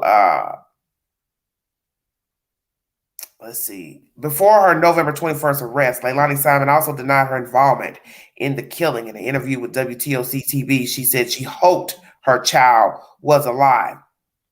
We're just hoping that he's in somebody's house and they're feeding him, and maybe they wanted a baby or couldn't have a baby. Maybe they thought they were his savior. That's our best hope at this point. I'm here. I've been here every day since this. I'm not running and I'm not hiding. And if something does come up that I am at fault, I will take myself to that police station. What fucking sense is it? If something comes up that I am responsible? Are you kidding me? And then the Daily Beast reported that in her initial phone call to the authorities, Leilani Simon had implicated the toddler's father, Henry Moss, in the murder. Sportskita.com is the information that I was just reading from. Wow. Which is interesting. So, speaking of Bubba, I feel like, I don't know if it was in the very first interview that the husband or boyfriend, whatever, Billy Joe's, whatever it is, I can't think of his name right now. He did saying that Leilani lies and that she has said that Bubba had came and got him. And he says, Bubba has never seen him ever. And then later, Bubba says he had seen him like 6 months ago. I found that very strange too. About 8 months before. Yeah. But the grandfather says no, he'd never even seen him. And who even knows? Man, I've seen him. Who's to say? You remember they left because they had a disagreement, and she left North Carolina. Who's to say that he hasn't never seen the child since she left the child in North Carolina, left from North Carolina with the baby? And he probably hasn't. It's just, which is sick, and it's sad because. So that's why I tell people, when you sit up here and say he should be the one to get the remains, how should he get the remains if he hasn't made no attempt to see the kid? See, you don't know because you don't know who to believe. And I don't bank on people that aren't taking care of kids. No, absolutely how, not. How hard would it be to find her? Not hard at all. I mean, because it wasn't hard for them to find him. You're posting to TikTok and Facebook. She could be found. She could be found. See, the problem is, did he want to follow through to find her legally, which means probably not. Yes, taking her to court and getting parental rights. See, that costs money. Right. That costs money. Because it was said that they didn't do the DNA test until So therefore, I ain't concerned about her. She left me. Why am I going to go chase her and chase this kid? Same thing with Danny Youngkin. He rode the ride with living in a house for free, probably getting high with her. But when the shit hit the fan, when a baby getting beat and missing now and dumped, I'm out of here, gone. So these people don't strike me as great citizens pertaining to caring for their sons' daughters. No, I believe they barely get by themselves from day to day. There's no taking care of a child. How's Danny going to take care of a kid when he was living with Billy Joe and her and all of them in a house? So you want me to believe he's going to take his kid and go take care of his kid where? If that's the case, you would have been doing that anyway. And Leilani and you and the kids would not have been living with Billy Joe in the first place if you were a man and stepping up and doing your part. Right. And even if you had nothing to do with whatever happened to Quentin, you would not have left Georgia until you knew that something was taken care of for your child. I mean, I do believe when he left that they had already taken the children, but I believe at that point they were still in a family member's custody before they took them from the family member. You wouldn't. No, there's no way. If I knew that my significant other had murdered a child that was their own, there's no way possible I would leave my child in the custody of anybody in their family, regardless. Nope, not happening. And you don't leave your kid. I mean, that child is very young. That's why I told people. Stop making excuses for Danny Youngkin. Yeah, I mean, and maybe I have a hard time especially now that this has came out with the object, the malice, murder, all that. That's where I can't give you a free pass. How the baby had to cry. That's the whole point of what I'm saying. People don't listen. And how did you not know? This boy where was he while she was beating the baby to death? Where were you? Yes. Where was the brother? How does nobody know nothing? And imagine what the 3-year-old saw. Shut up. That's So we got a little girl, she can't pay attention because she's still an infant. But the 3-year-old probably witnessed her beat his brother to death. Did anybody sit and ponder on that? So the 3-year-old will probably be a witness too. They probably already recorded him and asking him what he saw, what he did, when he got home. Did he notice anything? And if he's 3 and he looks kind of big for 3, he can talk. And it has been said, I don't know if it's him, that one of them doesn't really talk. I don't know if it's him or not. Well, but I don't know that. You're not going to talk if nobody's engaging with you in the room. Right. You're exactly right. You don't hold your kids. You don't talk to them. You don't hug them. You don't kiss them. You don't read to them. You don't engage in conversation. How's your child supposed to act normal and speak? That's why a lot of kids are mumbling at 2 and 3 years old, because there's no interaction from their parents. Yeah, I have a hard time At first, I really wanted to believe that Danny didn't have anything to do with it. When he said that, he seen him at 6 a.m., I wanted to believe it was more like, yeah, I thought he was in the pack and play. Because, I mean, I also can't imagine at 6 a.m. or 5 a.m., whatever time it was, you're really wanting to arouse anybody, to wake anybody up. Yeah, the kids are asleep, so you're just kind of trying to sneak out. But then when you think that they're saying malice, murder, there was an object, that kid suffered. He cried. You can't tell me And that nobody knew. To beat a human is one thing, a grown person. Now imagine beating a baby. A grown person beating a 2-year-old. There's An itty bitty 2-year-old. Hit the link. Join the panel, you guys. Hit the link. Join us up here. Make this live count.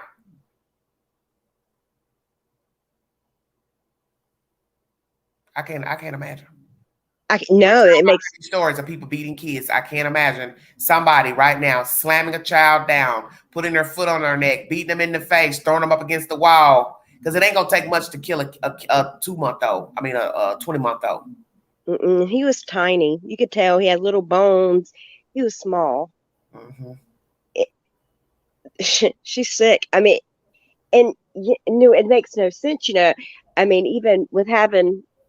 It's just strange. And then I was thinking earlier, the age, maybe was it the age? And the oragel is what originally kicked into my mind when I read that. Was he teething? So maybe he was crying, but then I remembered also Billy Joe saying she had teeth pulled. So I don't know. Maybe was it potty training? What could that little boy have done? Nothing. No, I mean, that makes no sense. Donna McCarter already told you in the last commentary that I played that she didn't bond with him. She told her he was not her favorite. So he didn't have to do anything, Brittany. And the fact that would come out of your mouth.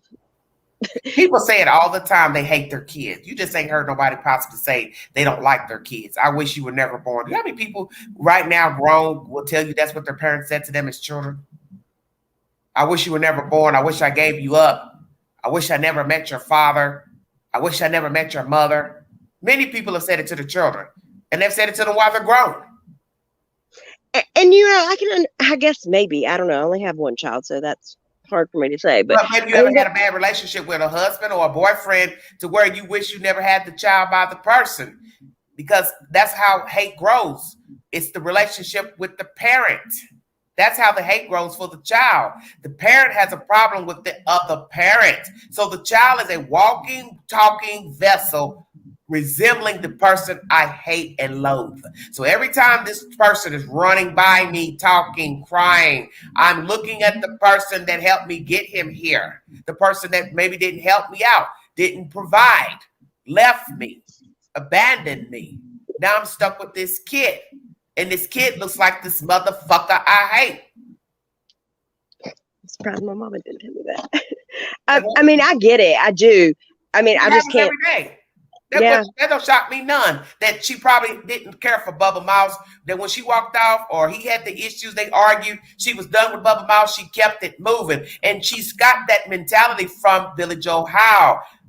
Leilani is cold inside. You can tell. She can pick up, looking at her. Baby, get on with the next man, fuck him, get another kid, boom, fuck another one, get another kid. She's like a robot.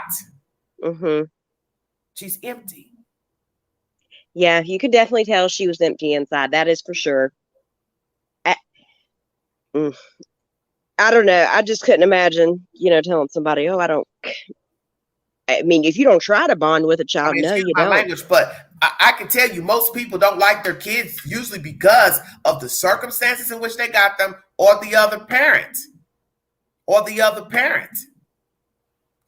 the child is too rambunctious and they don't know how to deal with them. Thousands of reasons people don't like their kids. But mostly they don't like themselves. Exactly. If you don't have any self-esteem and assurance about yourself, you're not getting ready to like no kid. No. Yeah. No. I mean, She was lonely inside. She probably had no good friends. She probably didn't have anything going for herself. All she doing was getting in trouble, breaking the law, stealing, and catching charges. She didn't have anything going, and she didn't attempt to try to make herself. All she had to do was move, go to school, get a job, get an education, stop screwing without a condom. She could have a good life. That was her choice. It's all her choice. Mm-hmm. Yeah.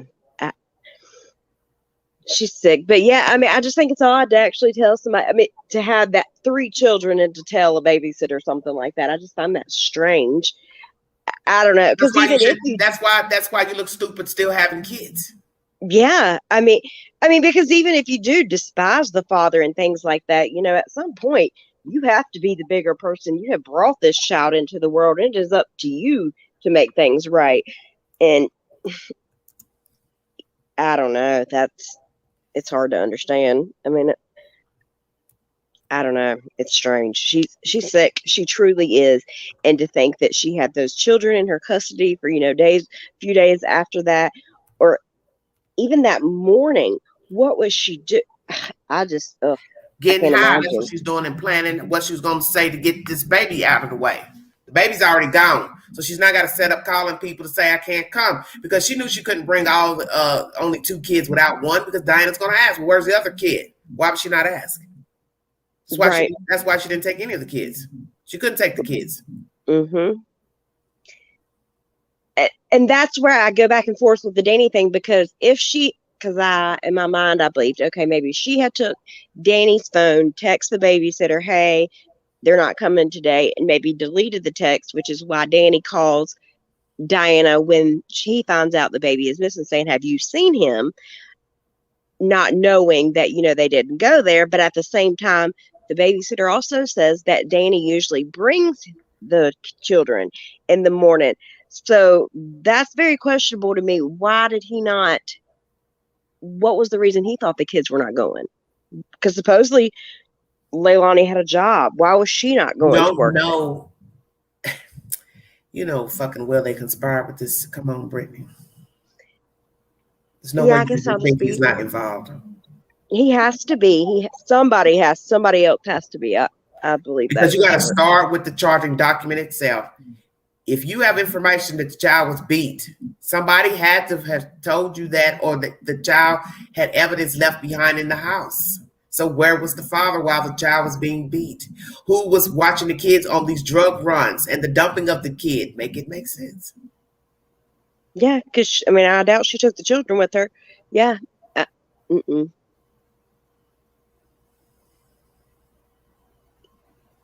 can't imagine. But she learned this from somewhere. Oh, yeah.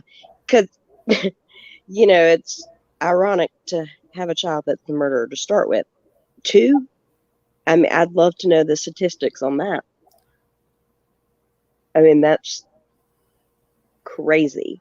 Because it's just like when Billy Joel made a comment on that certain person's channel about, even though she was getting high, her children were never in danger. That doesn't make any sense what you're saying.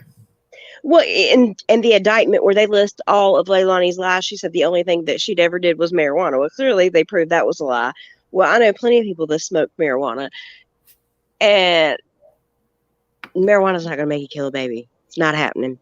So, and that same person that liked to bring those people up on a panel was in chats today saying, oh, listen, all these things that she had in her system when they did drug test her. And I'm like, are you serious? She named fentanyl. Yeah. She named 3 other drugs.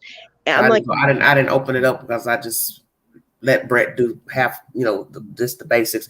Miss 911, where are you calling me from? I'm from Texas. Welcome, Texas. What do you have to say about the charging documents of 19 counts, malice, murder, felony murder? They're well deserving. Okay.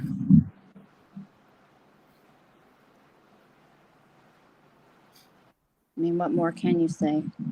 Yeah. Do you believe Danny Youngkin is involved? If he was in the residence at the time of the act, of course he is. Okay. But what's your gut feeling telling you?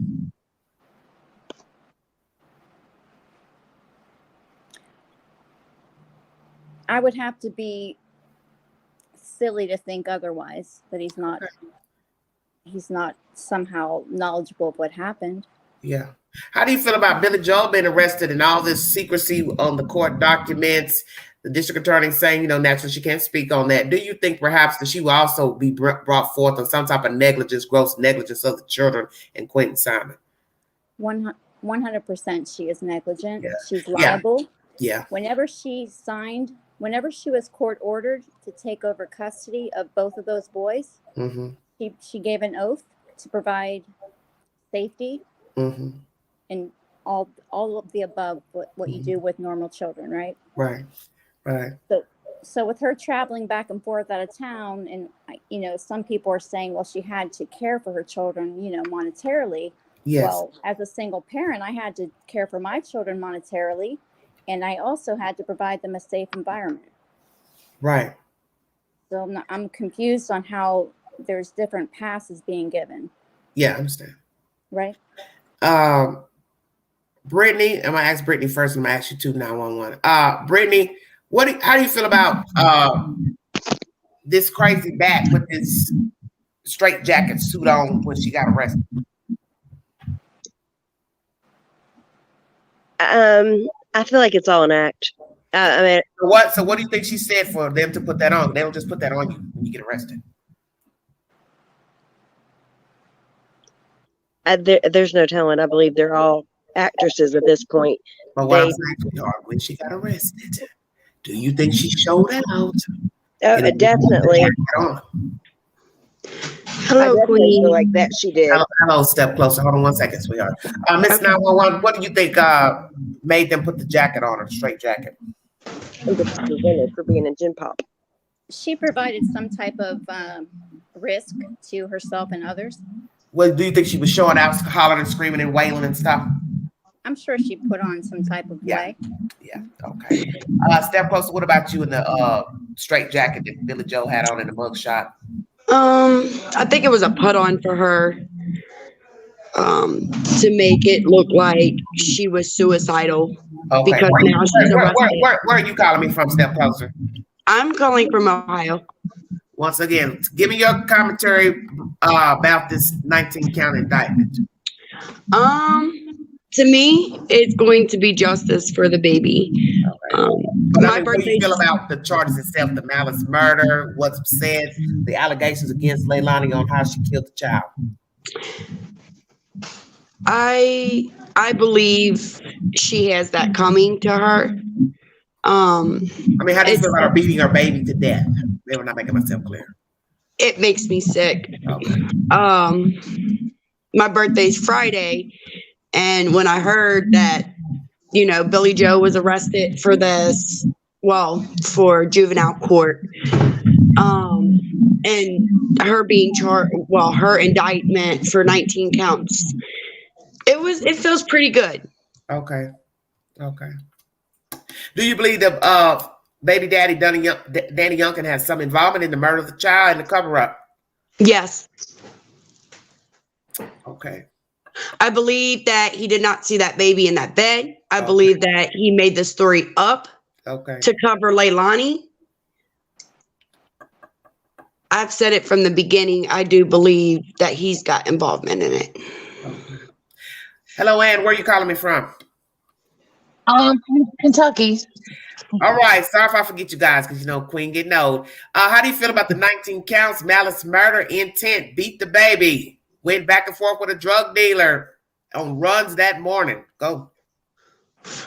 Guilty as charged. Okay.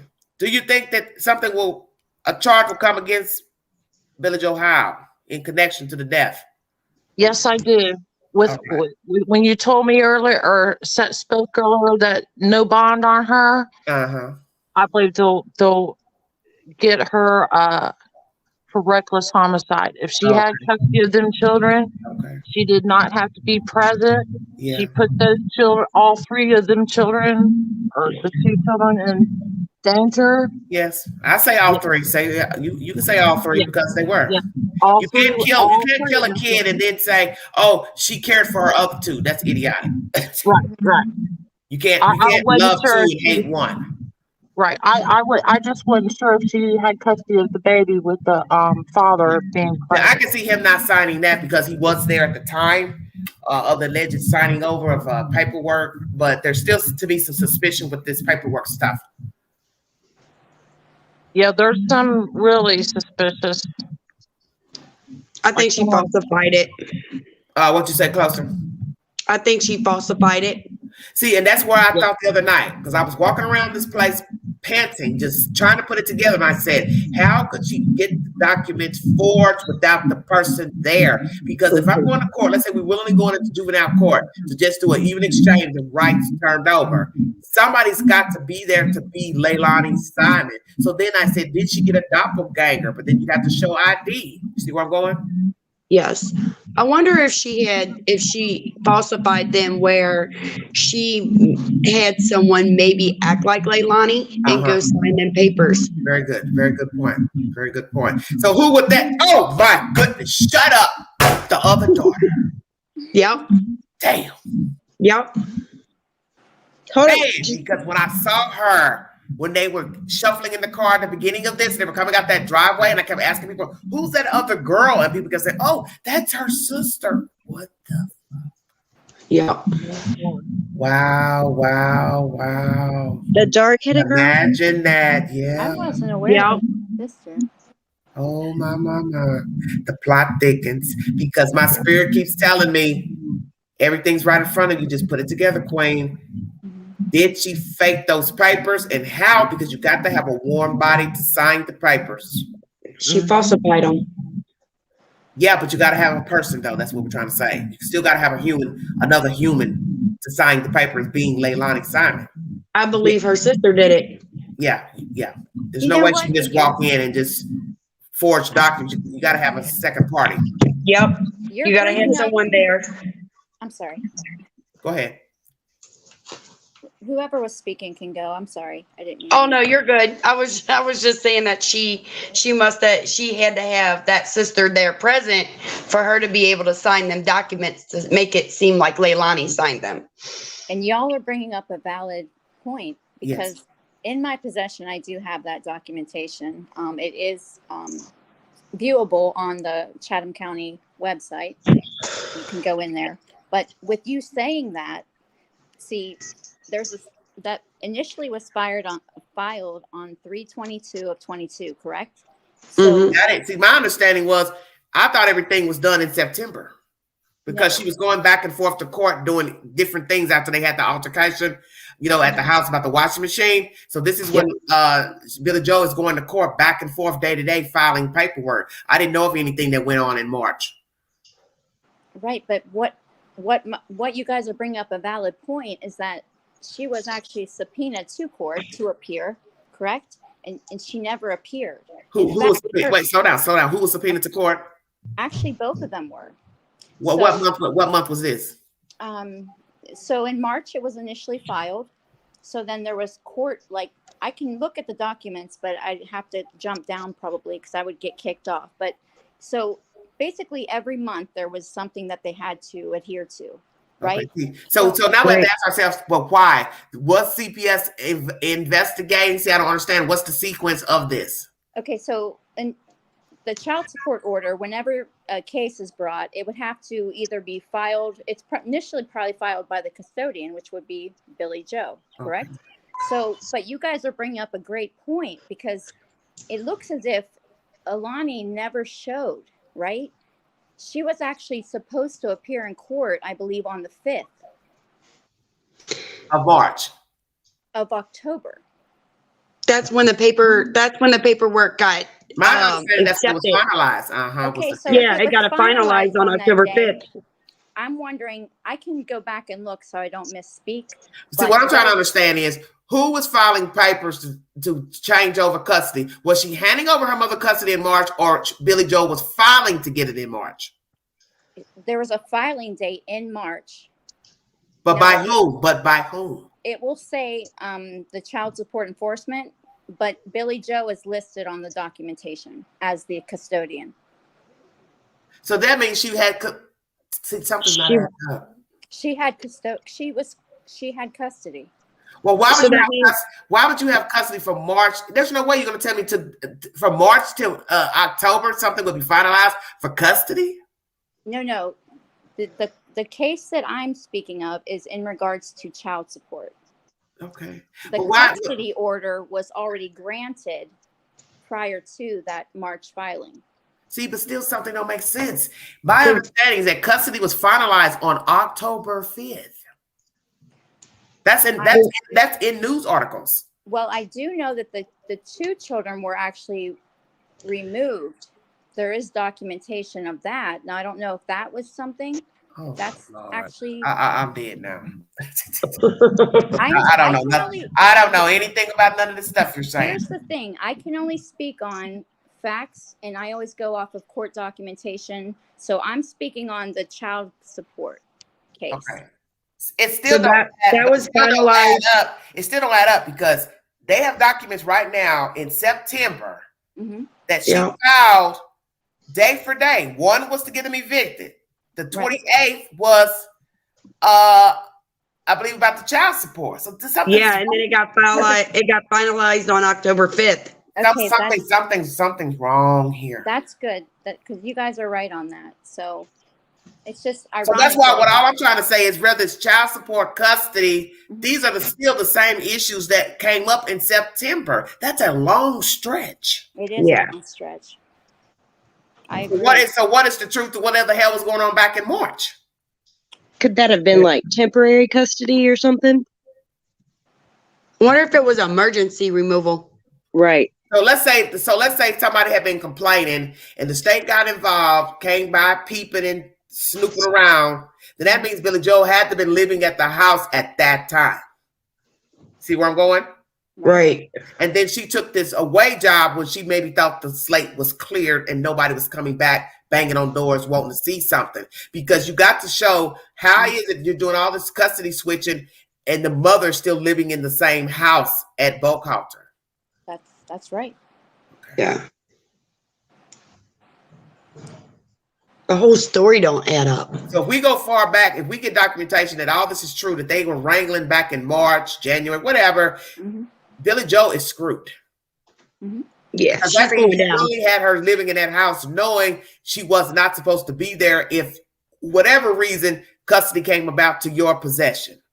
Right. And not only that, she knew being a custodian, you're privy to documentation, but not only that, she's her daughter. So she knew all of this was going on under her roof. I mean, she was per the most recent filing, she was failing drug tests.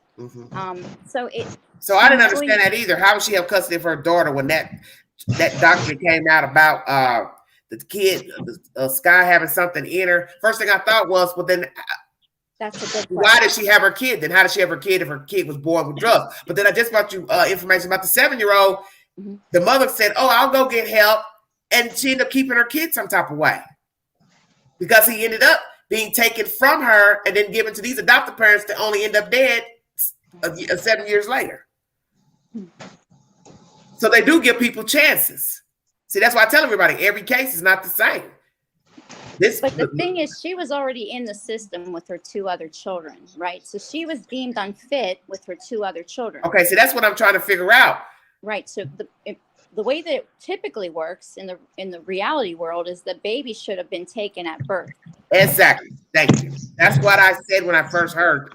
When people kept going on and on about that little Sky, kept saying something's off with that. What fool is going to let her keep a baby and the baby is drug addicted or has it in his system? That makes no damn sense to me. The baby should have immediately been removed from her care. Yeah. No question. So from my understanding, they messed up. From my understanding, when you get custody of a child and you do have like social workers that are involved in a situation with custodial, the parent that the person is going for custody gets the custody, the parent that the child has been removed from is not allowed to be in the household. So that's what we're saying, that when people kept making up all this, rumors of, the state was involved, which I always tell people, how would you even know if the state was involved? Because I didn't know that any type of state records would even be open for you to even know who was involved in her life. Then how are you going to explain how she still had baby Sky and the baby had drugs in the system? That doesn't make any sense. And let's not forget, before you can actually gain custody, they conduct a home study. That's what I'm trying to say. Yeah. Make it make sense. Where was she living when she had Sky? Right.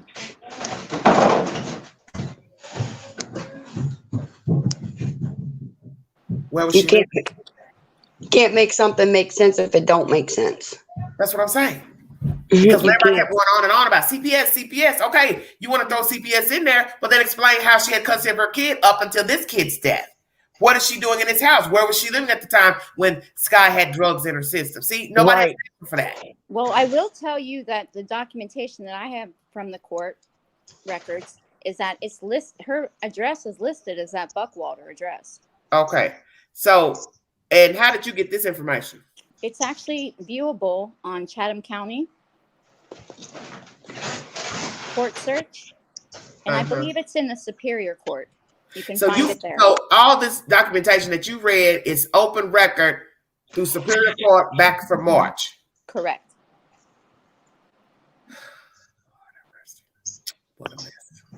Maybe she needs to email it to you. So you can. Maybe she needs to email that to you so you can understand what she's saying. I heard about the Superior Court. Yeah. It still don't explain why she had custody of her kid, though. That's right. Any of her kids. It don't make sense. A lot of people want to keep differentiating the children. You're not supposed to differentiate because abuse is abuse. It doesn't matter which child it is. She's not supposed to have any of her damn kids. Right. So how was she pay attention? So how was she able to keep Scott? In March would be around the time that the baby was born. Wait, hold on a minute. Go let 911 speak. Go ahead, honey. What were you saying? Me or her? I'm sorry. Go ahead. If a parent is charged with neglect and abuse, they will then in turn be put into a child registry. It's a child abuse registry. Mm-hmm. And that's just how that works. And every state has one. Right? So this is what I'm thinking. I don't mean to cut you off. There's a lot going on here. Yeah, because something's off. Something's wrong here. If Bocalter's the address she's using, where is the person that's supposed to come in and view the house if we are to believe that Billy Joe got custody or temporary custody of the kids? She could not have been staying in there. And yes, that's a good question too. Why did she have her in Alabama? Was it her or was it Quentin that she had the baby in Alabama? One of them she gave birth in Alabama. I thought it was Quentin. I think it was Quentin. Okay, because somebody said her. So you got to ask yourself that question too. Why are you going over to another state to give birth to a kid? Or were you just happen to be over there visiting and then gave birth? I feel like she had the baby, maybe if she did have Sky in a different state, because Billy Joe had custody of Quentin and the brother. She would have went to a different state and had the baby. They wouldn't have been able to pull it. Okay, and because they could automatically take the kid. Right. If she had it in the same state that she had Quentin. A current charge. If she's got a current case open. Yes. So she went to a different state and had probably Sky where they wouldn't be able to pull the baby from her after her having it. But in the March time frame. Hold on, let 911 speak for a second. Go ahead, honey. The baby was born with drugs in its system, so any type of anything doesn't matter at that point, right? No, it don't matter what. See, that's why I keep trying to tell you. You can talk around the subject 1,000 ways. Exactly. Right. Don't matter if you had the baby on Mars. Somebody on Mars is supposed to say, "Can't take this baby home, ma'am." Yeah. So whether she had the baby in Mississippi, Alabama, nobody noticed that she had drugs in her system. Nobody saw that the baby came out, shaking or something. Come on now. Don't make no sense. Don't make no sense at all. Because my sister, one of my sisters, she had marijuana in her system. She just had my niece, and She was going to have the baby in Cincinnati, but went to Kentucky because she had a case over here in Ohio. Yeah. She went to Kentucky and had my niece, my last niece, and she thought that they would not pull her just because she went to a different state. Well, the baby but when you give birth, they can see things with the birth. That's the doctor's job. So when if her name ever came up in the system, I'm watching the baby come out. Right. So when she had the baby in Kentucky, because it was a different state that she had her other kids, her other two kids, she had a case in Ohio, went to Kentucky and had the last baby, and then they still pulled that baby because she had marijuana in her system. But that's my point. That's the point I'm trying to make. It won't matter if I ever check the system.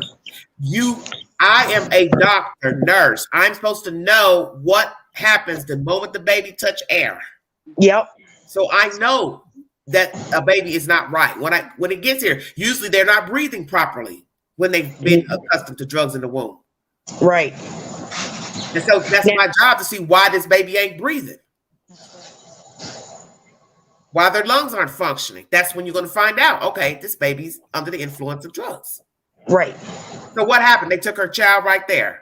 Yep, they took her. They told her, they kept telling her that the baby had jaundice just to keep her in the hospital. Right. I guess until they found a actual family, a foster family to take her. Well, they kept telling her, "Oh, you're gonna take her." She thought in her mind she was gonna take her home. Yeah. And they pushed it for kept the baby in the hospital for a couple of days and kept pushing it back. And then all of a sudden, they came in with the person in the chat, you're talking about weed.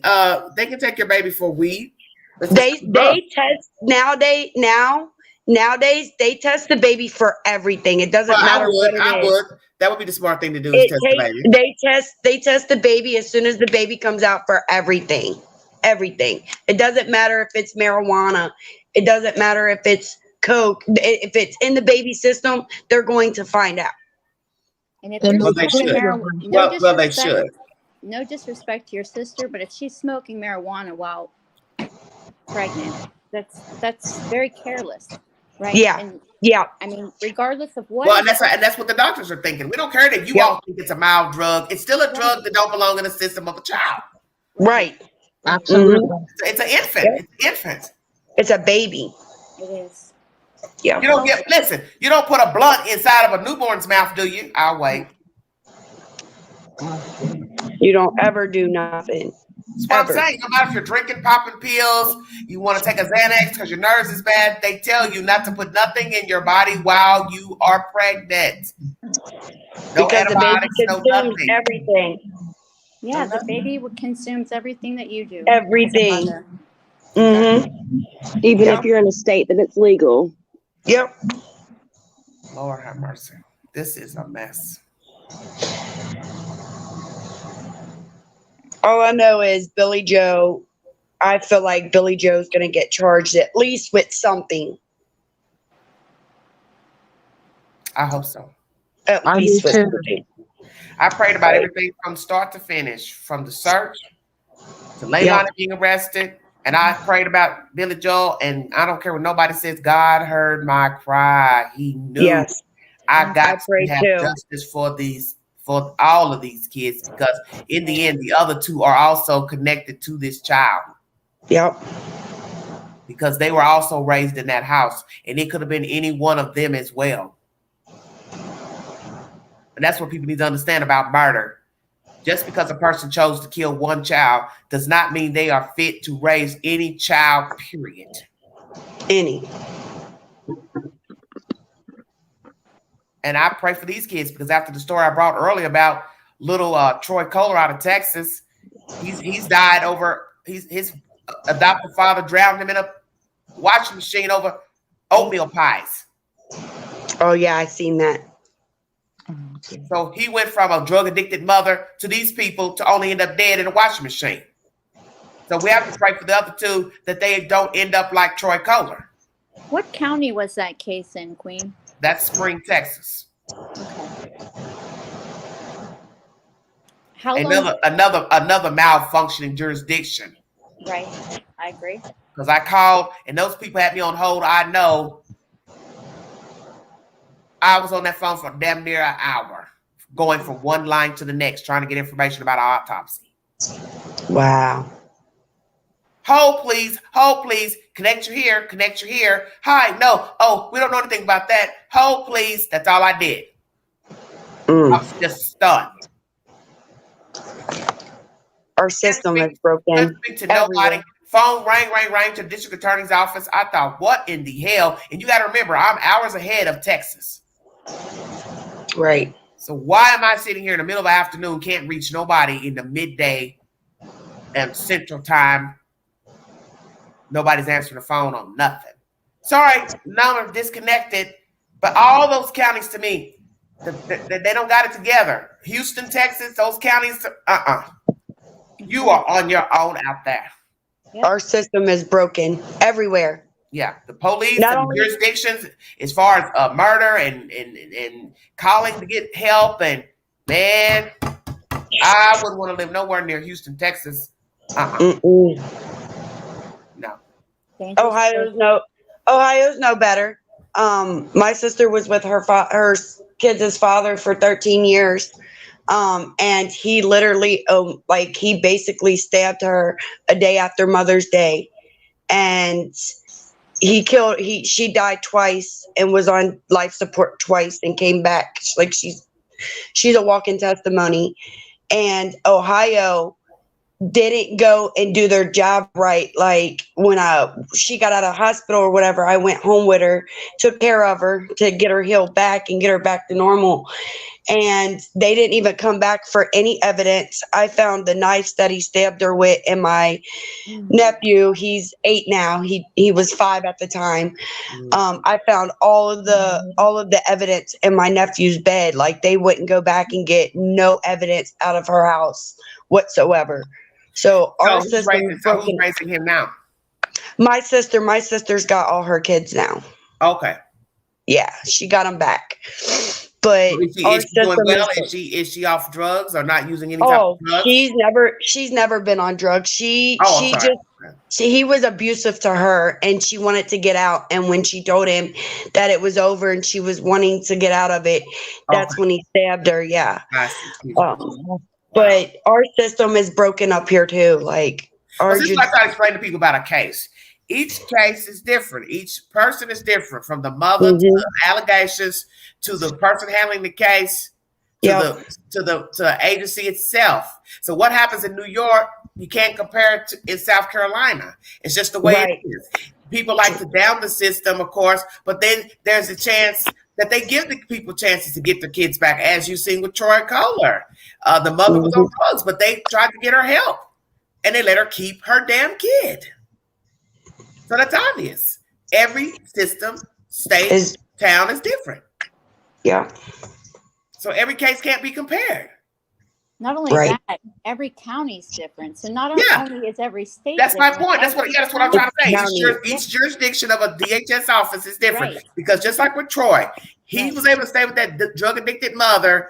They finally, I guess, came back and saw she wasn't doing what she was supposed to do. They took the kid. Then they go over here and take him over here to these crazy ass people. He's adopted by them. They have a case starting in 2020. I forgot to mention that during the live, I think. 2020 is when they started seeing abuse of a burn on the back. Then next thing you know, 2 years later, it's consistent stuff, 2022, back-to-back stuff coming from the schoolhouse, and yet they're not doing anything but letting them stay in the house. They're asking him what's going on. He won't speak. So that's why, did they ask him questions in the house or out of the house? Because naturally, a kid, if he's got a bullseye view of the parent, hell no, he's not going to tell you, oh yeah, they're beating me, they're hurting me, I'm not happy here. So you don't ask kids questions in the house. You take them out of the house and ask them. They're probably more apt to tell you the truth. But Troy did admit the man was trying to break his Chromebook. So she should have said, okay, let's go on and remove him, because now he's finally telling us that the man is trying to break his things. So then you should have believed all the other allegations from the school teachers. Right. A child's fear of being removed from one home, so you're not wanted by your original home, right? Exactly. Then He drugs there another home and dies here after the first of the year of this year. Back-to-back complaints from the school of a bruising, scratches on the neck, nail mark in the neck, eyes red, black eye, Closed the case May 22. He's dead July 22. Found dead in the washing machine.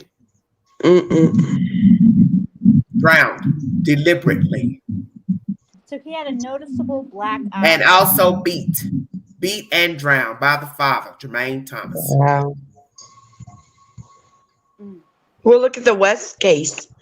They removed the boys from the mother, put them in with the foster parents, thinking that the foster parents was going to take care of them, and then all of a sudden they end up dead. That's the bad part of these stories, is that these people are putting on facades that are being foster parents and adoptive parents. They're no better than the places where the children originally lived. Right, the actual parents. That's like I thought with CPS, they would rather actually put a child with a non-family member, like as opposed to. I mean, I went through some things with some families, right? It's not what I do for a living, but it's just what I do as far as help wise. I work with children, but the thing is that. So are you? What are you, a caregiver? Are you working in the school system? What? I went to school to be an educator. Okay. Children are my passion. Don't mess with children, man. Not in my presence. It's just. But horrible. You see, even calling, Donna McCarter said she called. I don't know how many times she ever called. I don't even know if she even called about the swimming pool incident, because she didn't answer that when Brett asked her that in that interview recently. My thing is, even with so many calls, somebody's got to show proof of abuse. You got to see proof. And that's this case with Troy Collar. He's got evidence, black eyes, scratches, but he's telling them, oh, no, my cousin did it. Oh, no, I fell. So if he's not telling the people that, yeah, my parents are beating me up, they don't have no proof that the people are beating him up. And then the parents are making it up too. Oh, yeah, the cousin did it. Oh, yeah, he fell. Next thing you know, he's dead. Right. Right, but you made a valid point. Where did they interview him at? Did they interview him at school? Obviously not, because I believe he died in the summer, right? Yeah, he died in the summer. But I'm saying, I don't know where they interviewed him to ask him, right? Are they hurting you? See, if they did it at the house, you don't interview anybody at a house. Right, because then they're scared, so they're not going to say nothing. Because my thing is, you didn't remove him when he told you the man tried to break the Chromebook. You should have took him out then, because that would have showed, okay, we've been ignoring. Maybe this kid was scared. Now he's telling us he tried to break the computer.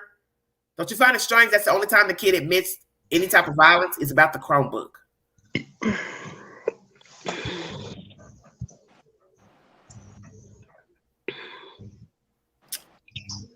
Well, they've got to start hiring people.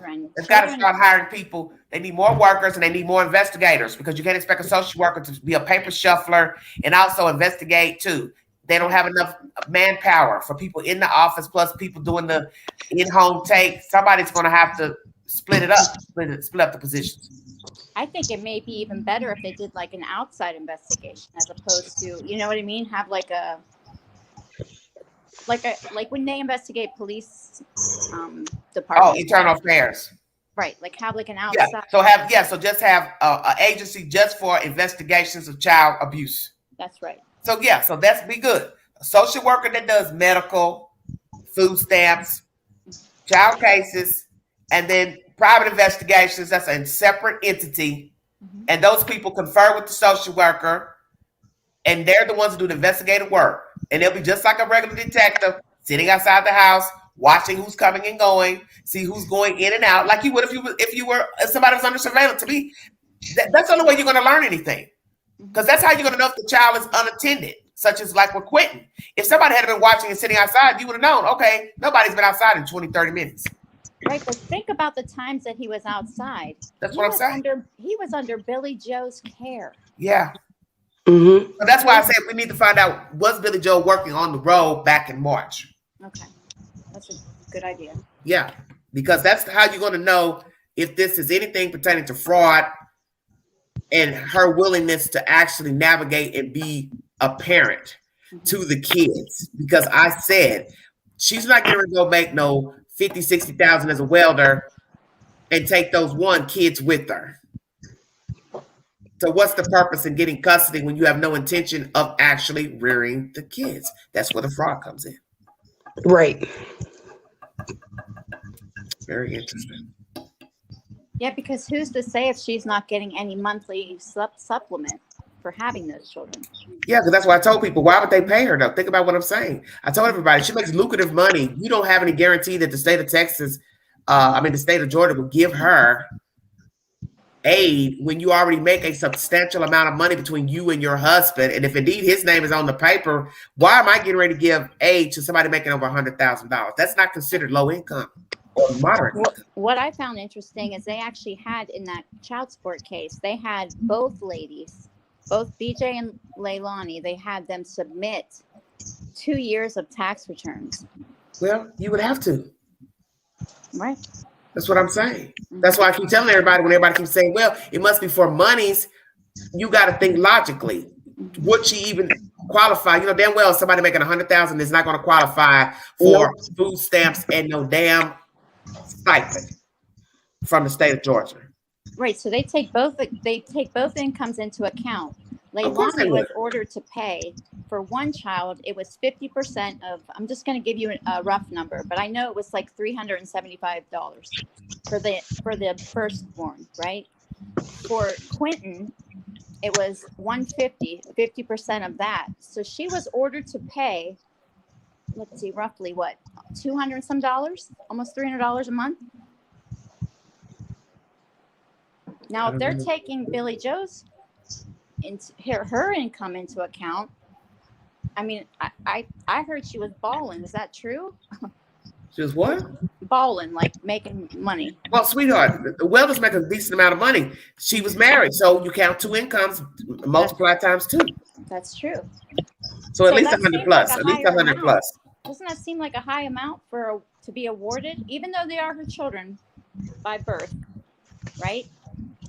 I'm not sure how the table works down in Georgia. Well, I told people I can't see the state giving her any monies when you're making at least 100,000+ a year. I just can't see that. That's true.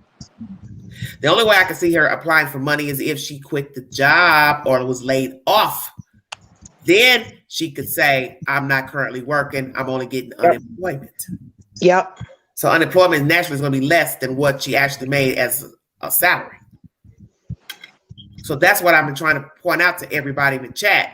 What was the end game once she touched down and stayed when the boy was allegedly reported missing? Did she get fired, left the job, or laid off? Which is it? Because she never went back to work. So how has she been living? And did the husband go back to work?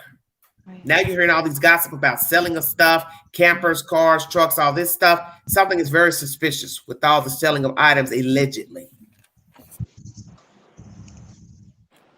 Well, is it true? I don't know if it's just hearsay or whatever it is, but I don't think that she actually had custody of her children when they were younger.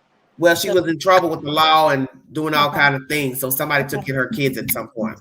Okay, so just while she was in prison, incarcerated. Okay. Mm-hmm. From their pet parents, that's where the daughters got this. So I can't hear you, Ann.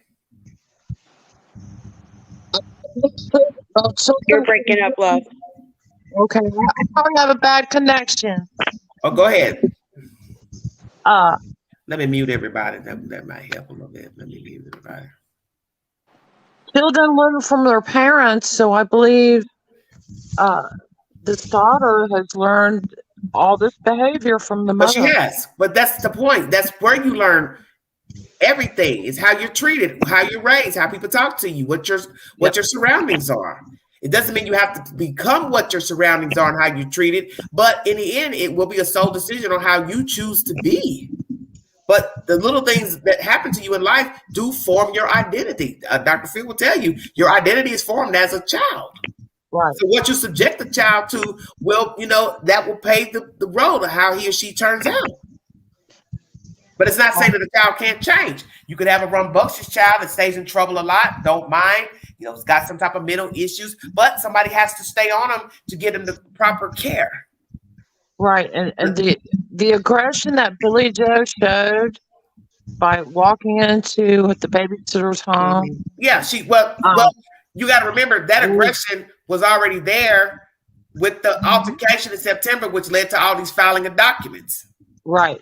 Wanting to put her out, and the child support, they were stair-step. She wanted her out of her house. She put her hands on her. It's what Leilani told the police.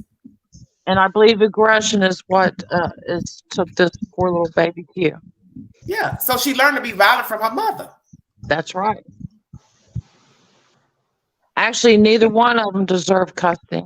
No, they didn't. But somebody in the DHS facility obviously had not followed through making visits and popping up. Because if you had been popping up, you would have seen the fact nobody was keeping the kids, because the neighbors say they were always wandering around in the street. That's just, come on now.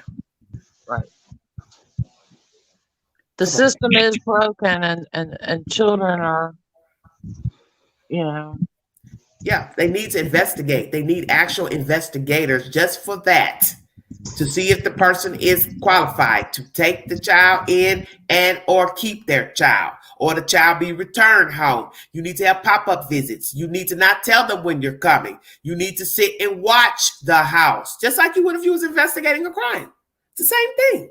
I believe so too, and it should fall under law enforcement to protect and serve like a child. But that's separate. See, that's why DHS has its own agency, not the police department, because this is it's a separate entity, DHS and Child Services. It has its, but they need investigators just for that. Right. They need them just for that. Because the people they don't have enough people to stay on top of all these cases. And like I said, shuffling paper for different entities pertaining to welfare itself. It's not enough people. They don't pay anything. So that's another problem. Right. Police work, social work, and teachers don't make no money. They don't make any money. No. And that's why I think the people go to work and they lose interest quickly. That's correct. In the profession. But still, that's a choice, because you see it's not what you thought it would be, then bow out and find you something else to do.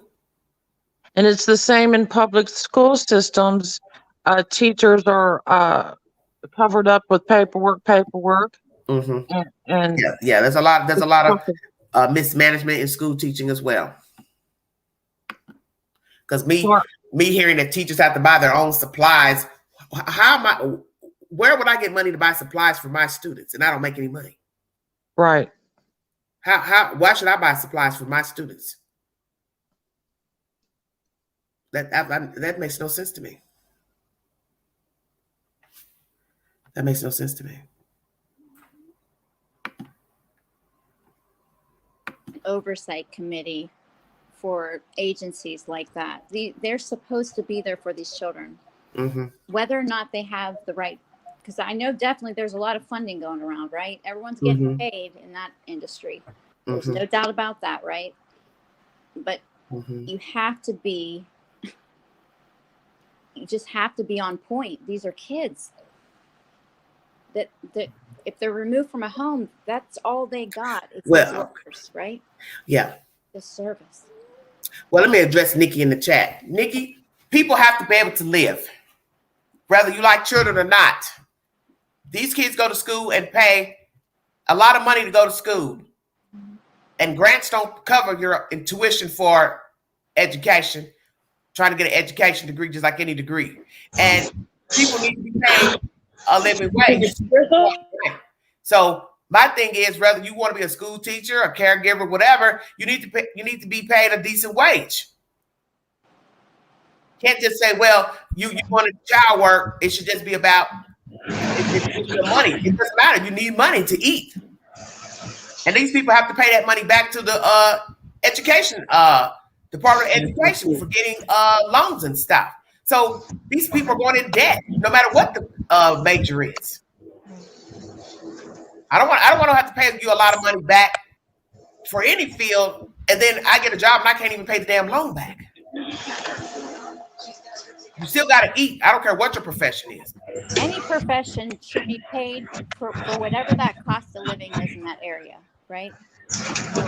Whatever the cost of living is, and where that's what people need to understand. You need to pay people a living wage. I don't care what it is. Police work, a doctor, lawyer, engineer. I don't care what it is. People have to be able to eat and survive. And you go to school, to a college, You got to pay that back if you don't have a full 4-year ride.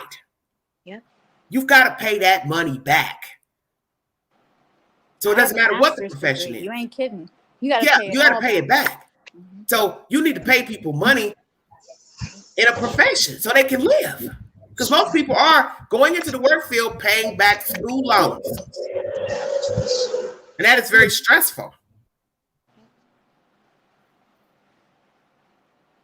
My daughters are both in school, and their yearly tuition is $22,000 a year. Yeah, it's a lot of money. As I tell people, each school charges a different amount depending on, I guess, the rank of the school. Yes, it's expensive. And that's not including your personal items.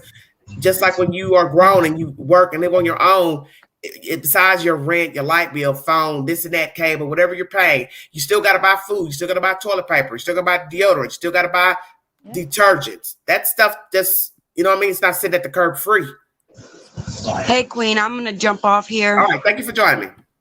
You're welcome. All right, you guys have a good night. You too. Happy holidays. All right. Okay, you bye-bye. guys too. Bye. All right.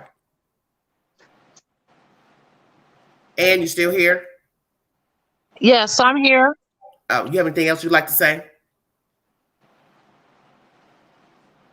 I was really impressed with the district attorney, and I think she's got it all together. And when she said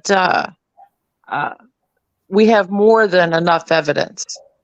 Yeah, she was confident. She was very confident, and I think anybody listening to her speak should realize what was realized in the beginning without her having to speak. They had something on Leilani Simon, and many people just refused to believe they had something. That's what was so amazing about this case.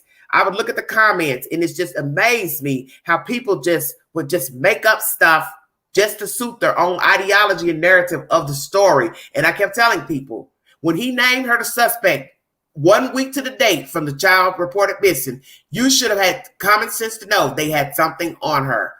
Yes. When they said she put the baby in the dumpster, they had something on her. Why did you not accept it? And they wouldn't be out there digging and all that trash, for what? risking their lives from, contaminants in that landfill. If they didn't know that baby was in it for 18 hours, all that just digging. And you thought somebody just was on a fluke said, oh, yeah, he out there because I think he out there. Or I heard a psychic say he was out there. Come on now. Right. It's a miracle he was found. By the grace of God, he was by the grace of God, exactly, because it took him a week to 2 weeks before they even got started. So that was worse with more compiled trash. But they have a system with the dump trucks and where they dump, which by the grace of God, that's a good thing. Yes. They just don't go and dump and then leave. They have some type of numeric, I guess, system of where each truck dumps. Because imagine if they didn't. Imagine if the cops didn't catch her on surveillance. Imagine if they didn't pinpoint where the garbage bin was, correct? Because that's what led them to the place to look for him. But see, I always tell people, you don't know who's up. You don't know who's watching. You don't know who drove by. You don't know if somebody else was doing something up to no good and saw the car parked there, saw her putting the baby in the dumpster. So let's go here because this hasn't been addressed to my knowledge. What did she discard the baby in the dumpster? I'm not sure, Queen. Because I'm curious to how she discarded him. Did she put him in a plastic trash bag, a tote, a travel bag? What was he found in the landfill? I'm not sure of that. Because I know this crazy girl was stupid enough to just throw a whole baby in there. Yeah, that's a good question. But to beat a baby, then discard him, man, you are heartless. You're heartless. They will be able to see every bruise that people think they won't. I think a lot of people know otherwise, but they will be able to indicate every bruise where she hit him, beat him, any past bruises maybe that may be fresher than, they're going to see everything. But we got to remember, I don't think it was a lot discovered at the scene. There's bones still. Wouldn't there be like maybe a fracture possibly? Yeah, it could be, but you got to remember the child's been compacted. That's true too. Yeah, you got to remember 2 weeks of being in there, 2 weeks being compacted in the dirt. That's a lot. Queen, Then that's a good point, because and then the weather itself, the ground wasn't cold to try to preserve anything, so it makes a big difference. how would they know if his injuries came from the compactor, the trash compactor? Well, the point is they know something from the house. Okay. So for you to say he got beat, that means you have some type of knowledge that he was beat. So that's why I always tell people, you don't know what somebody has said, what somebody saw. Is Danny Youngkin one of the people that talked to say, yeah, I was there when she beat the baby? So you don't know. They're not going to tell you that. Because you got to remember, he left for a reason. So he could be that person that was there. Mm-hmm. Because I've said this 1,000 times. Where was he if I'm to believe this child got beat? I said it before I knew the child was beat. Where was he when all this was going on? I guess it would be depending on when she actually took the child from the home to deliver him to the garbage. Because at first, initially, I had thought that she had put him out to the curb, like, you know, when you roll your garbage out to the curb. Yeah. I didn't realize. I mean, later on, I obviously did, but I didn't realize that he was taken to a commercial trash bin. Yeah. Well, most people are dumped in commercial trash bins. Mm-hmm. Yeah, that's true. Because we have a case out of New Orleans I brought a few weeks ago where this dumb mother dumped her baby in a travel bag in somebody else's personal garbage can. Mm-hmm. Now, how stupid can you be? Why would you dump a baby in a personal bag? You think people would not go by and wonder what's in the black bag? Because people rummage through trash. Right. When it's trash day, people drive around and collect that stuff. That's what I'm saying. So you put a child in a trash can and you didn't even think that maybe somebody might be rummaging, looking for food or valuables or something they could use, and they see a whole decent bag. They might think, because we don't even know how far down disposed the bag was, but I do believe she is the one who led officials to the bag for them to find the baby. But still, nonetheless, there was a chance that he could have been discovered anyway, because people do go through trash. But she told it because they realized, you know, hey, we believe this, and this. Then the stories were conflicting, her and the boyfriends. And they got her on camera walking with the boyfriend and the damn bag. Oh, Lord. A neighbor's camera saw them walking down the street with a bag. And then when she comes back, she doesn't have the bag. Here's a question. Can social media, like if you have a person of interest that appears on panels, can that information or that live whatever panel be used against that person? What you mean? Prior to you reading them their rights? Say that again. So if you have a person of interest that comes on these YouTube panels, right? Because that happens a lot where people contact people. I don't know why, or I wouldn't get involved in that, but that's just my personal. Well, these people are sick out here. Everybody wants 5 minutes of fame. All these sick ass people and all these people in the chat calling the police with their fake renditions and psychic and all that and making up stuff, because that's what the police is telling you about Idaho. You're just calling, you're wasting the resources. Yeah. You know what I'm saying? Wasting the resources on rumors. These people have a job to do. They're looking for a killer. Right. But could that be used against, like, say, for instance, we'll just go with Billy Joe because she's recent, right? If she is brought up on charges of any sort, could what she has said or done on panels be used against her in the court of law? It probably will, because we don't even really know what the contempt is yet. Right. So we don't know if it's contempt of legal wranglings that you're speaking of from March and onward, or any gag orders, because I do believe a gag order was issued when they went to court for the custody situation. So if you did not adhere to whatever they asked you to do pertaining to these children, that's possibly why she is arrested, because she has a hold order from juvenile court. So that means she's done something. Right, but there's a gag order in place, so she's in contempt of court. That's well, yes, she would be. Yes, but then she's also being held over. Yes. So that should show you there's more to the story. Right. Yeah. Because I told everybody, if you can show that she had custody, she is liable for the death of the child and the other boy. Because if you worked out of town, that shows you had no intention of rearing the children. So that defeated the purpose of getting custody when you knew you were out of town, and they can show by looking at your work record, going to your company, asking where you worked, physically were. Mm-hmm. That's her downfall right there. And if there were people calling in to file complaints, if they seen something the children were doing, like being outside in the ditch, I wonder who was taking those phone calls. They would have had to have been calling Billy Joe if she is actually the custodian of those children, right? Now say that again, sweetheart.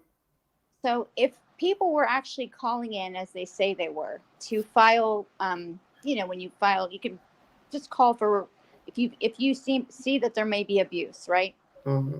They would then in turn have to be calling Billy Joe because she's the custodian, right? I didn't think about that. Yes.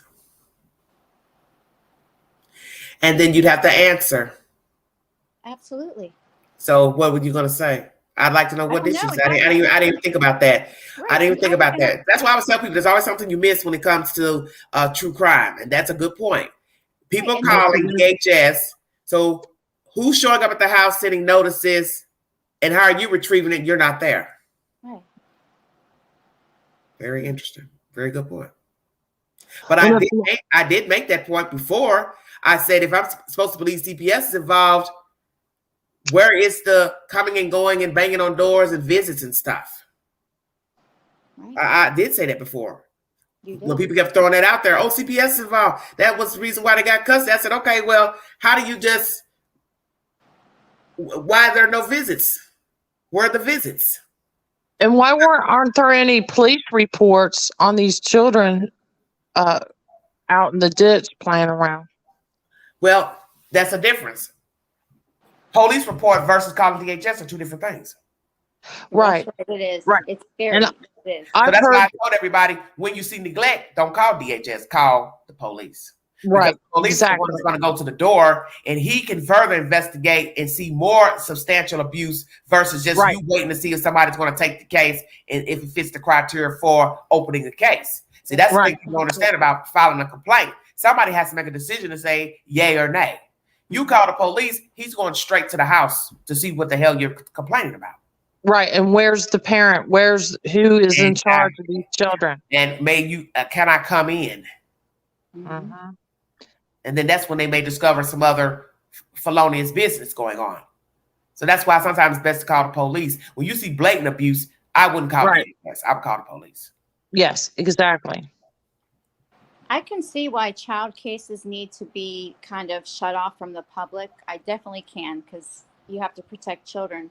But is it really protecting the children when you see some of these cases, right? Yeah. Well, it's just the law. The law is, it doesn't matter about the adult, what he or she has done per se. It's protecting the rights of the living child, and I guess also decedent.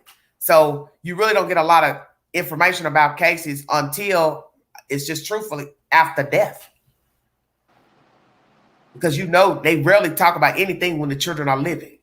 You don't get any information until somebody's dead.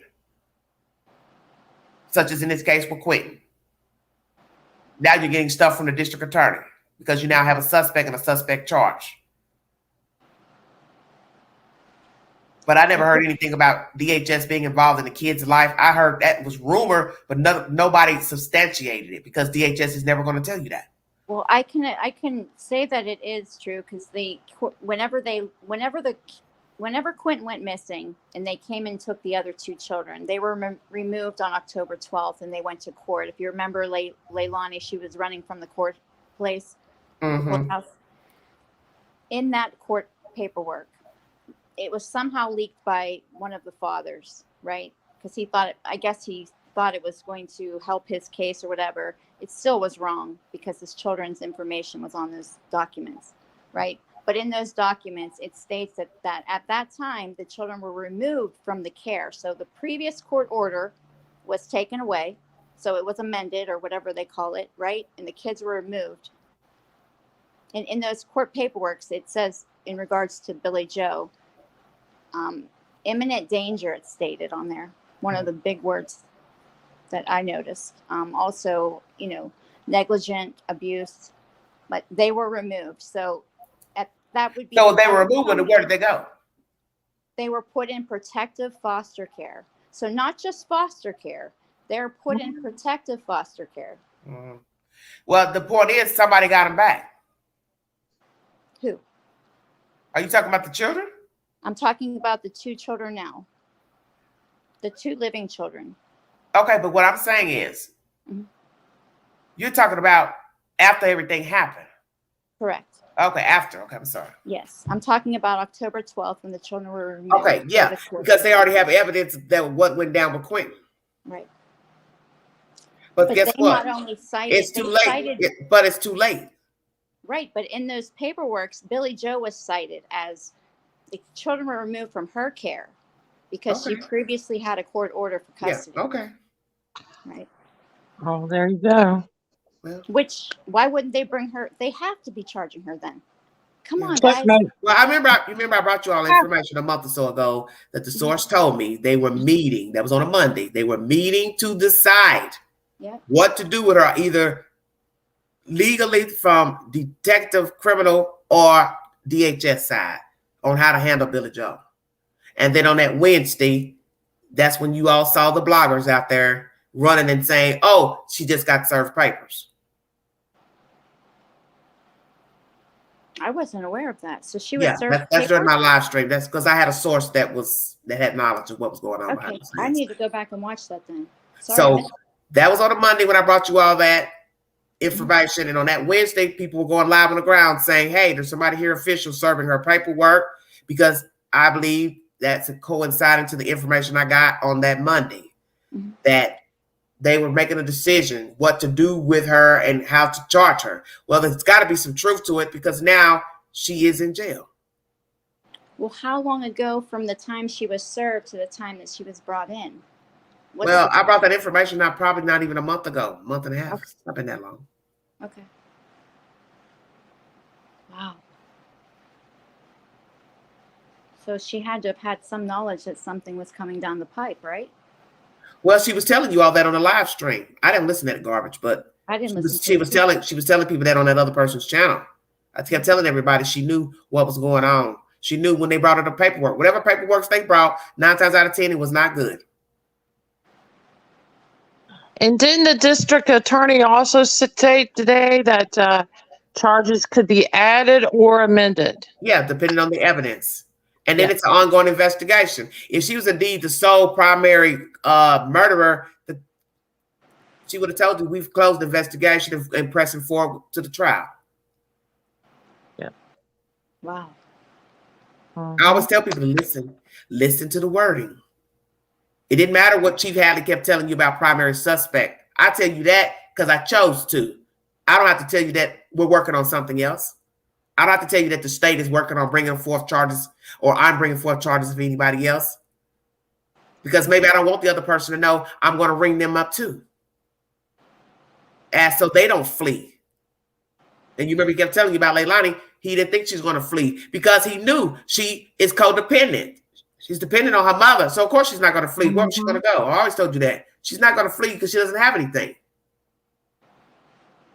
What are you going to flee with when you were living with your mother and all your kids and your boyfriend? In many ways, I mean, I'm a mother myself and I'm not picking or what, but I'm just going to say this right out. I mean, it's like she was aiding and abetting her in the first place. The mother was. Well, she had to be. If you've been filing paperwork, you had no intention of raising the children. You knew that the mother was unfit. You went off and worked a job with no intention of raising the children and being visibly there for them and physically. That is fraud. That's criminal. And that is also, yes, criminal and neglectful, gross negligence, however you want to word it. So now a child ends up dead with your name on the paperwork for that child and children. You are responsible. So it sounds like she has some type of malicious intent as well. And I said she did. Yep.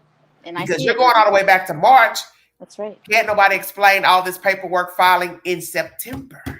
What's the September filings about? Because she was going to the courthouse every other day filing stuff. And that costs money. And I always told people, why is she filing for child support if she didn't have custody then?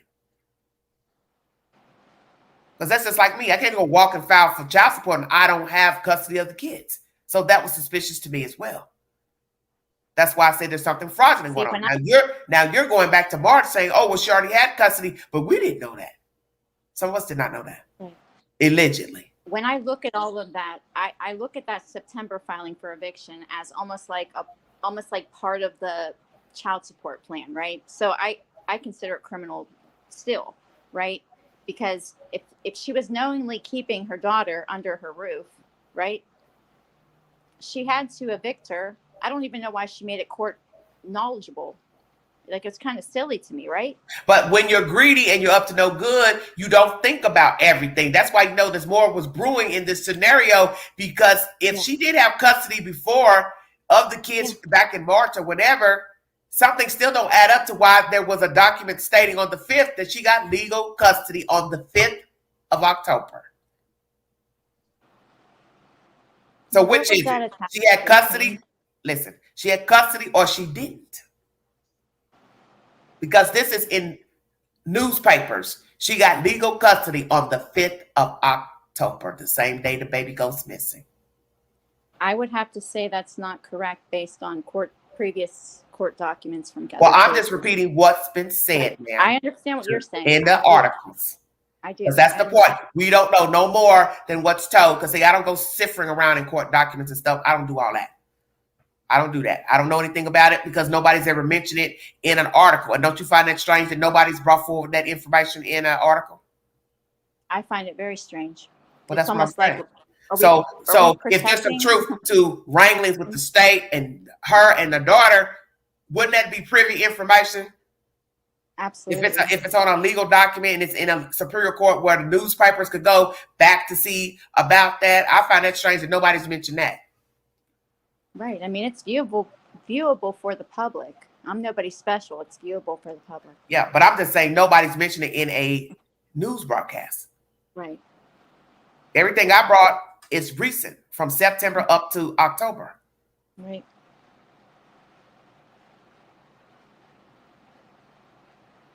There's a lot of liability. There's a lot of jicky stuff going on in this.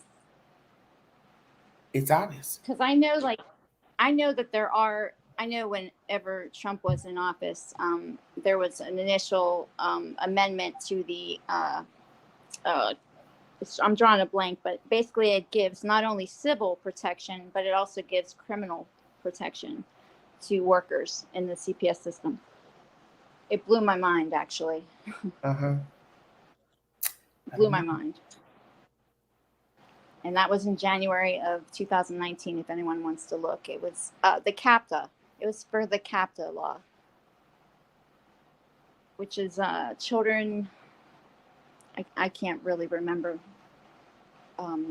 what it totally means, but it's CAPTA. It's in the child service, and it's nationwide. But yeah, there was an amendment that protects workers. Now, if we're going to be protecting workers when they're supposed to be liable for children, what does that say for children? You know what I mean? Yeah. It's a dire situation. It is. Very dire. Do you have anything else you'd like to say before I check out of here? No, thank you. But just thank you for having me. You have a wonderful week. I will try. Okay, bye-bye. I'm going to hunt down too. All right. Thank you, Ann. And thank you for being a voice for these children. Oh, you're welcome, sweetheart. Have a wonderful week. Happy holidays. Okay, hon. Bye-bye. Bye. I brought you the set information pertaining to the charging indictment pertaining to Leilani Simon, 19 counts, malice murder, false report, concealing baby, different things. Feel free to go back to the beginning of this video to get that said information. I also bring a source of that said information. As I said, I don't know if any of this information pertaining to legal documents pertaining to anything that went on in March or what was filed by Billy Joe and this daughter of hers. Because as I said, nobody's ever mentioned any of this information, which I find strange. And I also found it strange that she would be getting custody was finalized on the 5th of October, same day the baby's murdered, if she already had custody. So something's very strange to that. So I don't know what's the truth or not. But anyway, feel free to go back to the beginning of this video to get the said information of the district attorney reading off the counts against Leilani Simon. As most of you know, still, there's no bond for her. Her mother is still in custody for contempt of court. There's no public information pertaining to that. So that should show you that there's something serious going on behind the closed doors. And she doesn't have a bond either. So both mother and daughter are in the Chatham County Detention Center with no bond. If you see something, say something. Be a part of the solution, not the problem. Mind the children. Thank you for your time. Welcome our new subs and viewers. God bless all of you. Please stay safe. When I have more information pertaining to this case of Leilani Simon, Billy Joe Howe, or any other co-conspirators, I will bring you that information. But we do need to keep in mind the role that Danny Youngkin played, because now that the information is being revealed that the woman beat the child, you have to ask yourself the obvious. Where was the father when the child was beaten? Where were the children when she was making alleged drug deals to the drug dealer? Where did she exactly go to buy the drugs? Was it from the Azalea Mobile Plaza or somewhere else? Who had the children? Did she take the children with her? If she didn't, who watched the children while she's making drug deals the 4th through the 5th? What is the exact timeline of death? Did he know she killed the baby? Did they conspire to kill the baby? Did she tell her mother she was going to kill the baby? When did Billy Joel find out that she killed the baby? See, a lot of questions. And who is she going to pin the murder on now? Leilani Simon. She has time to sit and think and come up with a new strategy of somebody to blame. And I pray that this will not be another Casey Anthony trial, that the members of Georgia will find her lucid with willful intent to kill a child and bring down the bang of guilty.